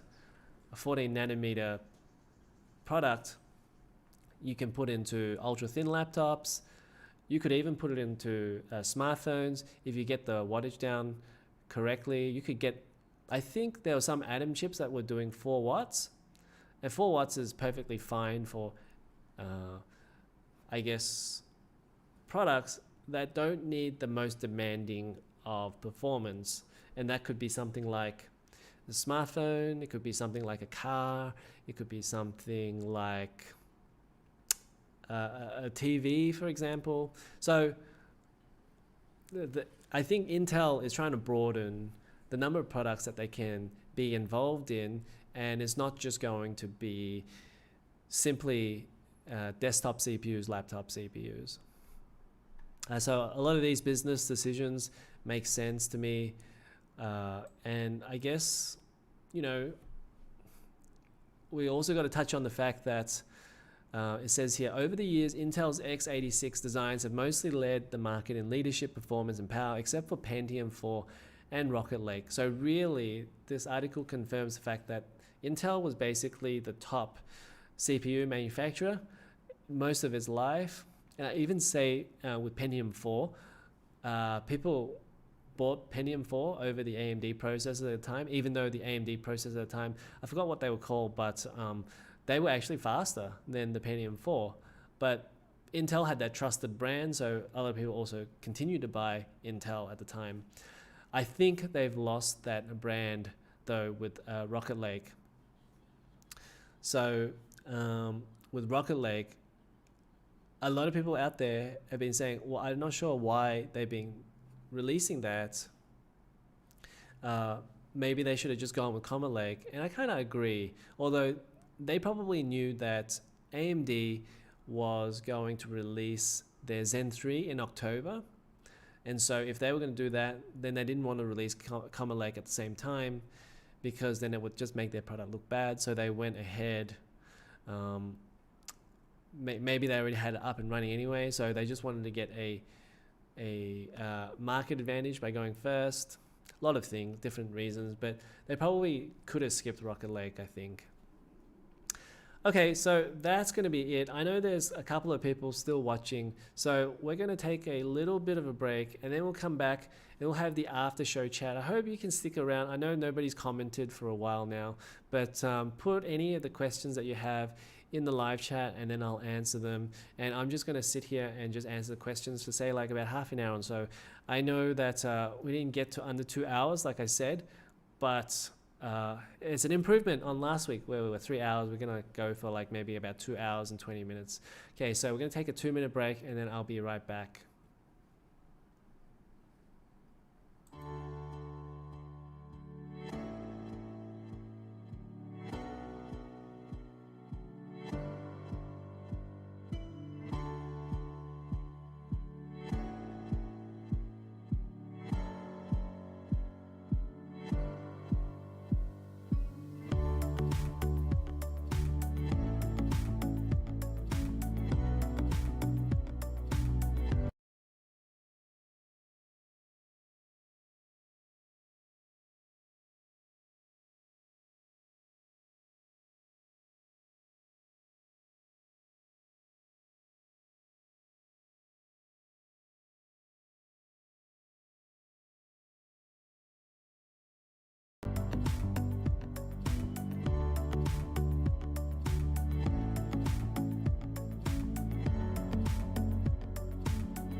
Hey, we're back from the break and we're going to go through the chat. There haven't been any questions right now, but we'll just go back a little bit and then answer some of the questions that maybe you had, or me commenting to your comments. So we'll start here because I think I've answered that one about the iPhone and the PlayStations moving forward. Batman says, very disappointed with gaming console manufacturers. Aside from the Nintendo Switch, PS5 longevity still in question, especially with bad thermals. Absolutely right. And I know you probably watched that Gamers Nexus PS5 teardown. And if you, for any people that haven't done that, make sure to go and check that out before you buy a PS5. And if that's all okay to you, if you look at the teardown and you think, okay, well, I'm happy with that, go ahead and buy a PS5. But if that concerns you, maybe, well, then maybe you should wait for a little bit of a discount. I don't think a discount is coming anytime soon, but there are many other options. You can get an Xbox Series X, for example, or you could get a PC. Maybe you won't be you'll have to spend more money, or you'll have to get one with worse performance. Say like maybe you only put in a 1060 card, which I don't really recommend, by the way.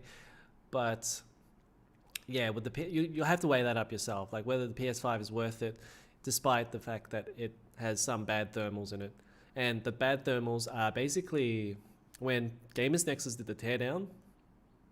They opened it up, and then there were eight RAM modules around the APU, and then half of them were attached to the heatsink, and the other half were not attached to the heatsink.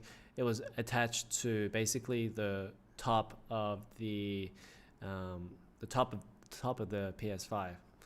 So the ones attached to the heatsink, they had about 70 degrees temperature, and then the other ones were about 90 to 95 degrees temperature. And even Gamers Nexus said that at the time that 95 degrees is pretty hot, pretty disappointing, and it's not something that he would recommend.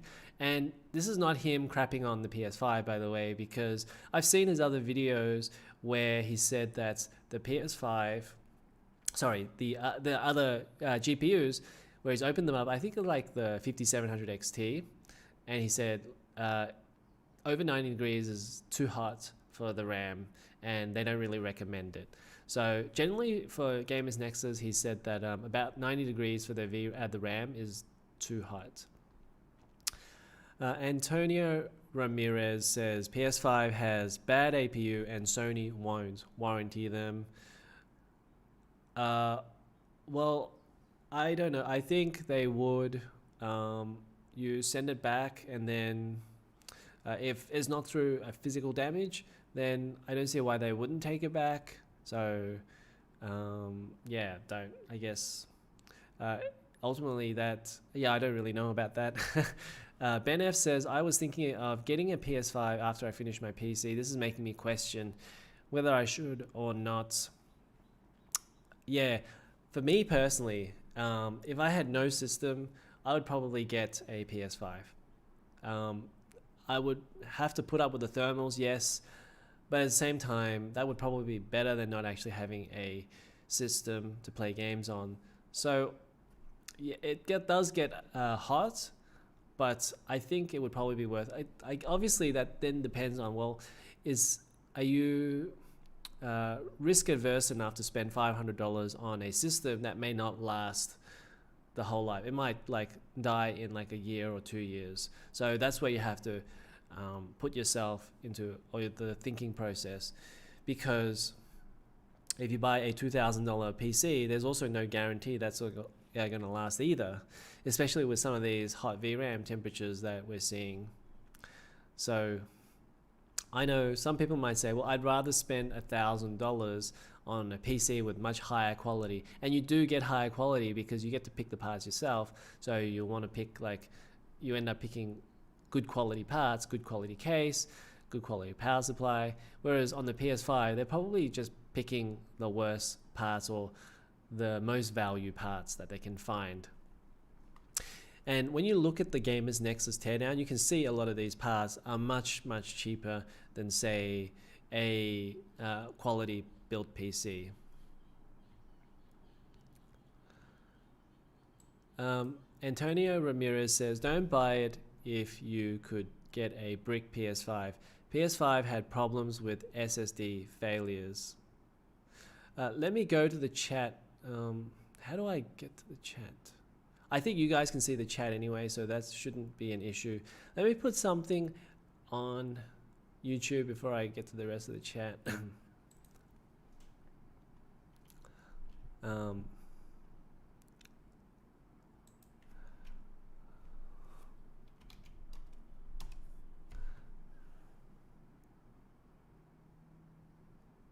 Maybe we'll just play this. Hello everyone, it's Spawnpoint and welcome back to another video. Maybe we'll just put this on the background. So where were we? Right, Batman says, Ben F, watch the Gamers Nexus review on thermal stress test. It is not worth it. Ark Ronan says, were anyone able to find ways to mine with a PS5 or Xbox? That would be a no. Ark Ronan, they would be great miners, and yeah, they probably would. And I think the reason is because you cannot sign the programs unless Sony or Microsoft approves it on their console. So that is why you can't mine anything. And maybe actually, you know, when they get jailbroken and they haven't been jailbroken yet, you might be able to mine with it. But say like a PS4 right now, you wouldn't be able to mine with it because it'd be so low powered. And even right now, like a lot of the mining software will detect whether your card can mine or not. And if there's not enough performance in your card, it will just reject it.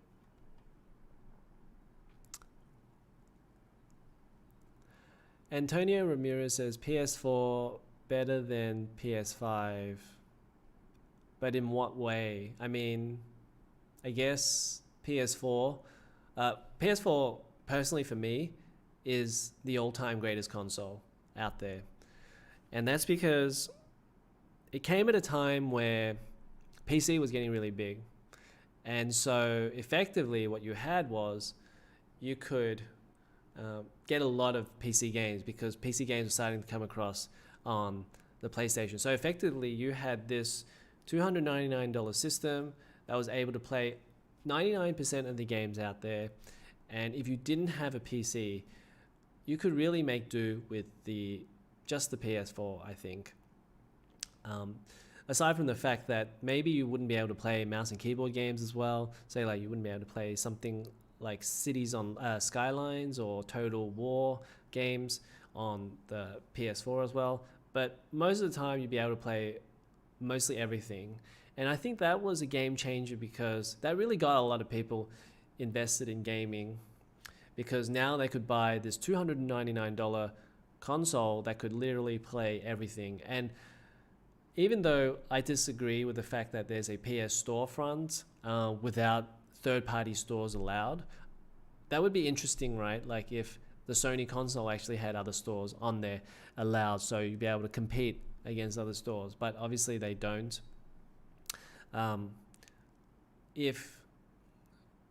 Even with the fact that it only has a single store that you have to buy from, well, at least they do have some discounts on gamings from time to time. And so that is obviously the way that Sony likes to, that's the market model that they like. They want to sell you AAA games for $60 at the start of the game's released, but then afterwards they will be happy to discount that game. And so that's why you see a lot of AAA games, say like for example Spider-Man, they will go down to like $20 like after a year or something like that. And I think that's really good because at the end of the day, your goal really is to get as many people invested in gaming as you can, because then people who want to spend more on gaming can, and people who cannot afford to spend as much on gaming can also do that. But then you're getting all of them to play on your console, and you want everybody to be playing, as many people as be playing games as possible. And that's the business model that should be the way, because that's also going to help in terms of revenue.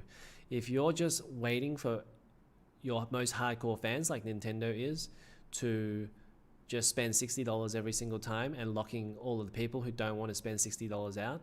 Well, I think I disagree with that type of model anyway.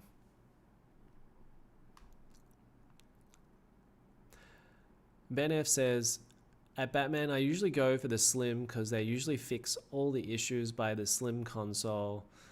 Yeah, so if I get a PS5, I'll probably wait because it's already been 6 months now. I don't really like the PS5 in terms of the fact that it's the first one or the first edition.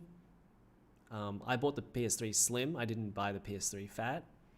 I did buy the PS4 launch console, but that was an okay decision because at the time it was just $499 Australian dollars, and I think it was $399 US dollars. So it was only $100 more. So I thought, okay, that was a pretty good deal. And the funny thing is now the PS5 is $750 Australian. So it's quite a bit more expensive. So I think if it was like $500, I'd probably think about it. But again, I think for most people, especially for people who have other things to do, like have a job or have a family, I think one platform is plenty.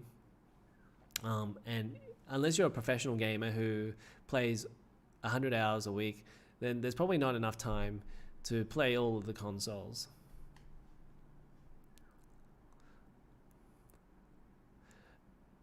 Batman says, Ben F, well, if you don't mind waiting 2 or 3 years, yeah, that's fine. By then, the gaming catalog should be bigger.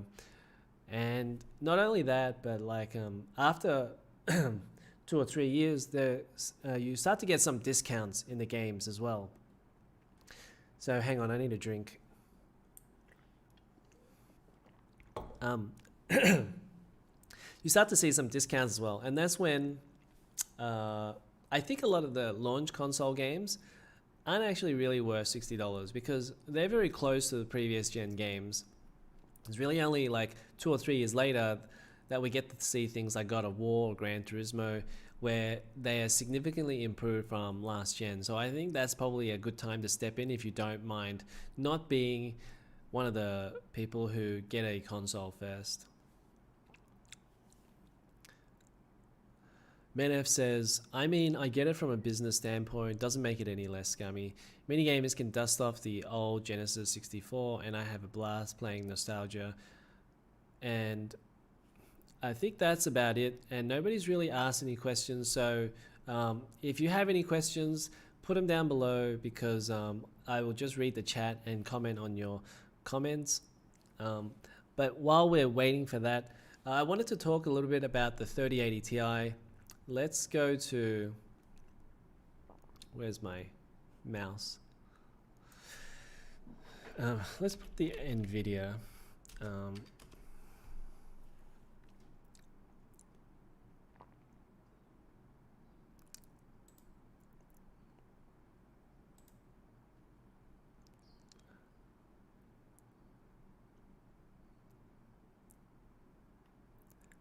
Let's put this. I want to check this out. So they've got a ultimate Microsoft Flight Simulator PC and rig build, and I guess we'll talk about the 3080 Ti while that's going. The 3080 Ti. Okay, effectively the 3080 Ti is basically like the 3090 with 12 gigabytes of VRAM less. So essentially you're going to be buying a 3090. Now I've made my comments quite clear on the 3090 in the past. I've said don't buy the 3090 for mining and possibly for gaming as well. And the reason for that is that the 3090 gets really hot, especially in terms of the VRAM temps. I know a lot of you know this if you follow my channel, so I'm not going to repeat it all, but essentially it gets over 100 degrees, and I think that a lot of other people have said it as well. So the problem really is for me is like you buy this $1,500, or for me it was $1,800, and now it's almost like $2,500 to $3,000. You buy this say $3,000 card, and you need to mine it back as well. So you'd want to keep that on all of the time. So anytime that you're actually gaming, you cannot mine with it. So that means there's a loss of money or revenue. So let's say you game 8 hours a day, 7 days a week, that's 50 hours. So that's 2 days worth. So that's about $20 a week that you can't mine. About $80 a month that you don't get back, and 80 times 12 is about $700 that you don't get back during the year. And that's literally if you can mine for the other 16 hours of the day. Essentially, you're going to be maybe like about 20-25% worse off because you're going to be gaming and then you won't be able to mine during that time. So the 3090, if you buy a 3090, the priority then becomes, well, okay, I need to put that in a separate rig, in a separate PC where it's on all the time so you can maximize the revenue. Because if you have a card that generates $10 a month, then it seems silly to use that card for gaming when you don't really notice that much of a difference, right? Like if you have a 3070 and a 3090 and you'd be more than happy with a 3070 in like 90% of your games, then you may as well just game with that 3070. And so that is why I think it's not worth it to put the 3090 into your main gaming rig, and it costs you a lot of money. The 3070 costs like $1,500 and the 3090 costs you like twice as much. You may as well get two 3070s in that case. And your I guess your startup cost or the amount that you invest, you only have to put $1,500 in to get a 3070. But you have to put $3,000 in and take you a longer time to get back a 3090. The other thing with mining is that you're going to be taking on board risk the more money you put in. That's why I often don't see why there's so much hatred for miners, because they don't really understand that miners are not the ones taking up tons and tons of cards. You go and look at a lot of the miners out there like Son of a Tech or Bitsby Tripping or Red Panda Mining. Those guys don't really have that many. They may have like 100 cards or less, I would say. 100 cards or less spread out between, say, the biggest YouTubers, right? They would have the most cards. I would say that most miners probably have like 10 cards or less, generally speaking. And so 100 cards is not going to do anything. The people who are really killing it is like people who have like, say, 1,000 or 10,000 cards. I think that is really the big problem. So these big corporations that have so many cards, and then they're basically buying it at the factory, and they're not even competing with other users at retail. They just go straight to the factory. I'm going to give you like 1.5x times your what you're going to sell it for, and then you don't even have to worry about like distributing it. You don't have to worry about getting your money back from retailers, etc., etc. I'm just going to give it to you in bulk for like 10,000 cards. That's the real problem, the situation, because the distribution of these cards is not right. And most of these miners on YouTube are also buying cards off retail, just like yourself. So they're also buying these cards at like $1,500. And I would actually say that the prices now are probably too high. So if you're like thinking about getting a 3070 for $1,500, I think the return on investment is too much right now. It would probably take you about 8 to 10 months to pay that back, and that's a little bit too much, especially when you factor in the fact that if something happens to the Bitcoin price, say like it drops 50%, well then the amount of profit that you make is also going to drop 50%.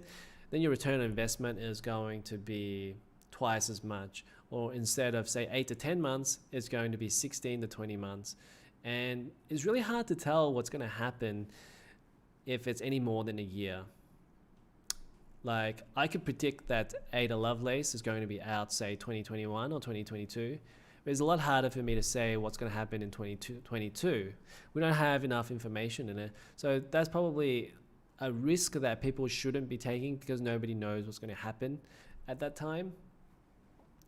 And so my personal advice, not financial advice, I'm not a financial expert, is the fact that you should keep your return on investment under 6 months, because if something happens to you, happens generally speaking, then I would say that it's a little bit more risk adverse. And this video that I'm playing is crazy. Like, I would love to play Microsoft's Flight Simulator like that. And I have an intention to build a racing rig like that.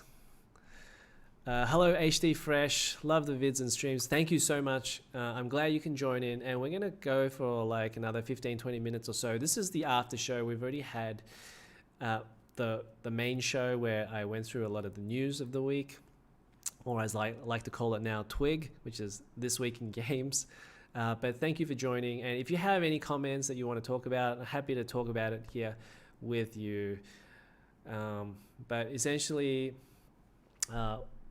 we are just talking a little bit about the 3080 Ti, and so effectively that's very similar to the 3090. And by the way, if the 3080 Ti comes out, the 3080 is going to be, well, right now it's about $2,500. The 3090 is $3,000. I'm assuming that the 3080 Ti is going to sit somewhere in between there, so it's going to be $2,700. Is that something like you guys are willing to pay? Because that seems very high to me. I think that's a little, like if it was $2,500, I think that's very high. And I don't think it's worth it, even with the mining involved.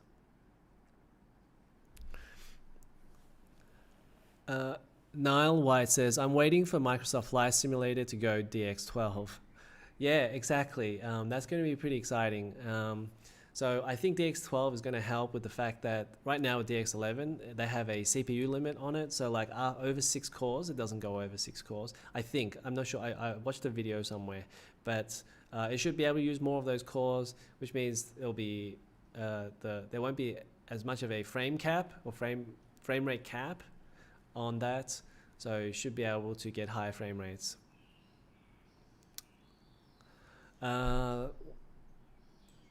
What else can I put here? What else have I got? Why not? Let's check out this. I don't know what this is, like this flight channel, max graphics 4K HDR, takeoff from San Francisco. Let's check that out while I talk over with the 3080 Ti. Okay, so the other point I wanted to make about the 3080 Ti is that obviously I don't know what everybody's needs are, and you should buy your card for the need that you have. So for example, if you must play at 4K at 120 FPS, like if you have to play it at that frame rate and resolution, then of course it makes sense to go and get a 3080 because that is the only way you're going to be able to do it. If you want more VRAM, maybe get the 3080 Ti or the 3090.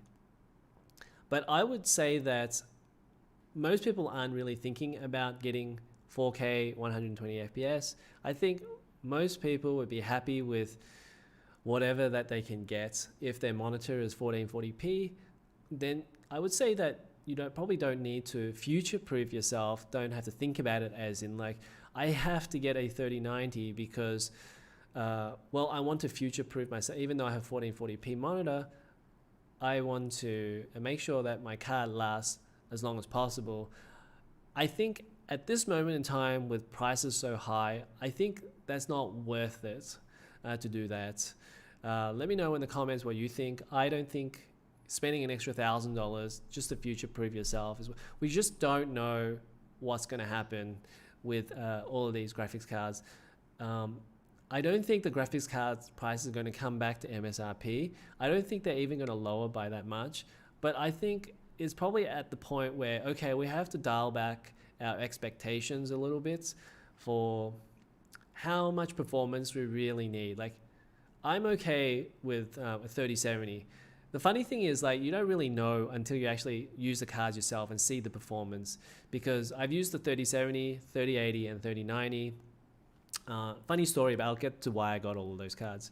And then I'm okay with the 3070. And for example, let me give you an example. Like Cyberpunk 2077, I have a 1440p monitor, and 3070 plays at exactly 60 FPS. And in fact, if you turn on DLSS, it will play at exactly 60 FPS with ray tracing ultra on. So then, do you really need to get a 3080 or a 3090 that does 80 FPS or 90 FPS in Cyberpunk 2077, which is the most GPU intensive game? Do you really need that 20 FPS for $1,000? And really, that is really the only game. Maybe Red Dead Redemption 2 also requires a very strong CPU as well, a GPU as well. So that's really the question. Like, you can literally play everything else. Maybe AC Valhalla falls in the same boat. But a lot of the other games, 95% of the games out there, I think you could get away with a 3070. Maybe 80% of the games you could get away with a 3060, despite the fact that pretty much everyone across the board, when they looked at the specs of the 3060, were not really that happy, or it wasn't a very good card, or wasn't very much improved upon the 2060. It was basically like 10% better than 2060. So Narwhite says, I just want a 6800 XT due to the lower heat output. I have an N case M1L. Is that an L? So Nile, I gotta let you know that the 6800 XT is about 300 watts anyways. I think the 3080 is 320 watts. It is a little bit better, but not by a significant amount. Like, you're going from a 3070 to a 3080, which is like 220 watts versus 320 watts. And that's the other thing with the 3070 is, like, doesn't feel like a heater either.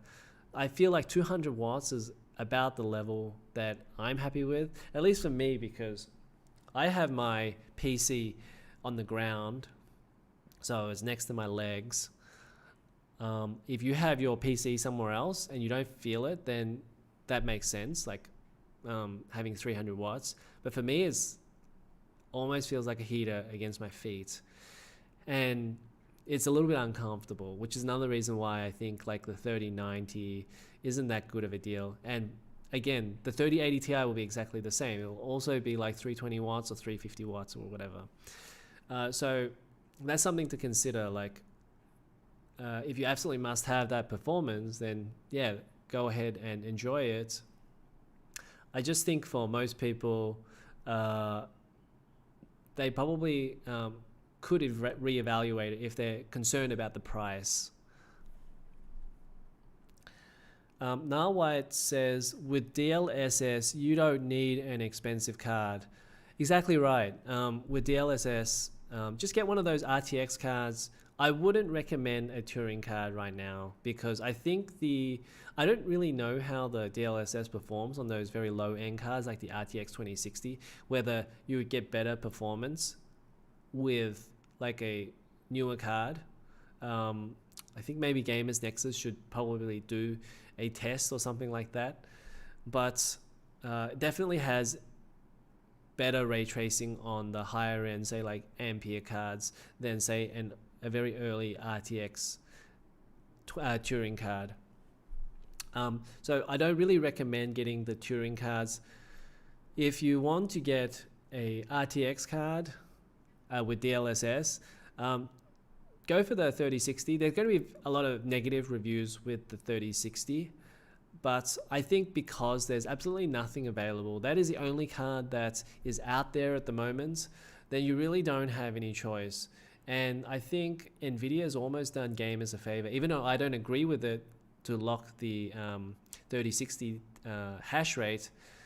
It's actually helped to keep the price a little bit less than what it probably could be going for. Like, if it didn't have that hash rate limiter, I would say it's probably $1,000, and because it does, it's probably kept it at about $750 to $800 because of that hash rate limiter. So I think Nvidia did gamers a little bit of a service there. I still don't agree with it, because now it's going to take you a lot longer to mine it back. That said, if you're happy to just put that developer driver on, which is 4070.05, then you can mine at the full hash rate, maybe get your money back, then go back and put the latest drivers on if you need to play games with it. But it's a bit of a weird situation. Actually, I think Nvidia's made it worse, honestly, because now miners are going to be able to use that driver, the 4070.05. They're going to be able to continue buying these 3060 cards, and I think Nvidia's made it worse. They really have to just make it so that anyone can buy this card. They have to unlock it now, basically. I think otherwise the miners are just going to eat up all the stock, because they're the ones that can mine at the full hash rate. The gamers will probably want to not get it because they were thinking about mining on the side, and if they can only mine at 20 mega hash a second, then that's not enough for them. Maybe they will go and get a 6700 XT because then they can mine at 40 mega hash a second. I think Nvidia's needs to do something about that. What else to talk about with the 3080 Ti? I think ultimately my main conclusion is that if you don't need it, don't dream of like a something that you want and you're happy to pay whatever for. I think people need to start thinking about their wallet a little bit more, because let me tell you why I got a 3080 and a 3090. I had the 3070 in January, and then the 3080 came up, and because I already started building my entire PC, I listed out all my parts. You can go check my videos on the PC Build Diary series, and I wanted to get a 10900K or like an AMD AMD 5900X, the 12 core 24 thread CPU. I wanted to get my dream computer for the first time. Last time I got a 1070 PC. It was fine, but it was starting to show its age a little bit. So I really wanted like the 80 series card. And I thought I would be putting it to a waste if I just had a 3070. The 3080 became available, so I ended up getting a 3080 for $1,500. And I knew, well, the mining prices were up, so I could mine with it and get my 3080 that way. I balked at paying that much for a 3080, but at the same time, if I can make some of that money back, it's a little bit of a blessing in disguise. Then I'll get it for cheaper. So I probably like mined for about a month, and so how much have I made? I might have made like $100 or $200, something like that. It takes about 6 or 7 months to get my money back. It's probably about $200, I think, on that 3080. So that's why I got the 3080. And then what happened was the 3090 became available, and it was $1,800 versus the 3080 at $1,500. And I was like, okay, well, the return on investment is way cheaper on the 3090. Maybe I better get that as well. Plus, it has 24 gigabytes of RAM. Let's just get that and see how that goes. Maybe that can last me a lot longer. I keep that instead of the 3080. That's why I got a 3070, a 3080, and 3090. And after testing all of those out, my conclusion is that just stick with the 3070, people. It's a good card. Don't worry about the future. Get the 4070 when that comes out. Don't worry about all of these top-end cards. For most people who you're gaming at 1080p or 1440p, or even say like 4K, but not you're not demanding 4K 100 FPS. I think these cards 3070 could probably do 4K 60 at most of these games anyway. Now White says, corporations never do anything for the consumer. Why? I'm hoping Intel GPUs are decent and available. AMD could have competed at the high end and chose not to, in my opinion. Well, Intel also isn't really competing at the top end. Their DG2 GPU is roughly close to a 3070, I think. The top end GPU is like 512 execution units. I believe that's very close to the 3070, if I'm not mistaken. I've done a couple of videos on that. But we'll see what happens because there's no real information out there right now. A lot of people are kind of just like, there's a lot of rumors and stuff like that out there. And I think Intel has some rough slides that they talked about and done a presentation on their Intel GPU. But I think, yeah, not that much information about where this GPU sits. Okay, and as well as that, like, you're absolutely right. Like, corporations never do anything for the consumer. Of course not. That's not their business model. Otherwise, they'll go out of business. But I would say that these companies really do need to start thinking about like who's giving them the money. Like, I think consumers are getting smarter with YouTube. Everybody gets to see the product beforehand, and yeah, sure, there's a lot of people trying to sell you stuff on YouTube, like influencers and paid promotions and all that sort of thing. But at the end of the day, there's just a lot more information out there, and consumers are smarter now than ever before.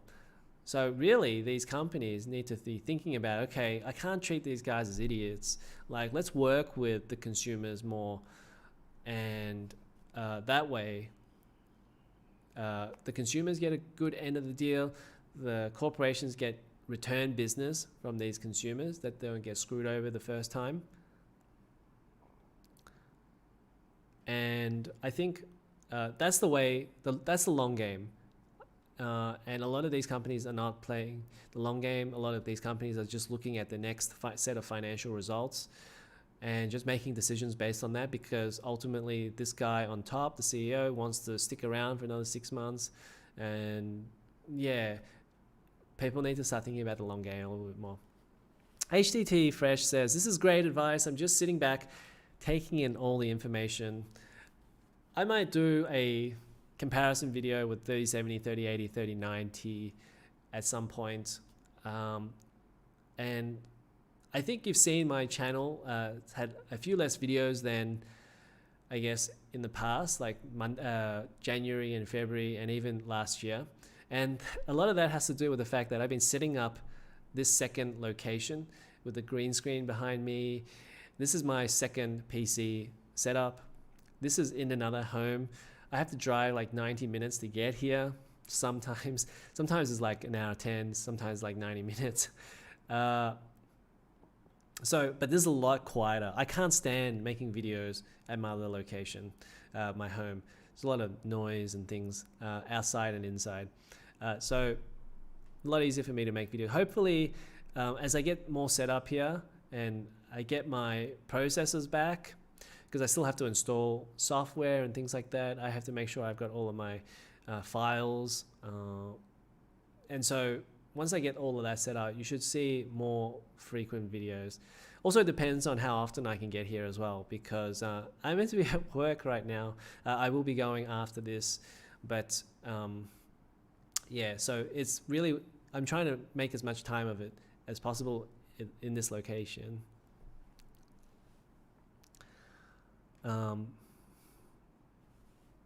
Okay, so if there's anything you want me to talk about before we go, make sure to comment. Otherwise, we're probably going to call it the end of the show in about 5 minutes time, because we may as well keep it nice and short. I noticed, like, if you make it too long, people don't even bother to click afterwards. And 2 hours is really long anyway.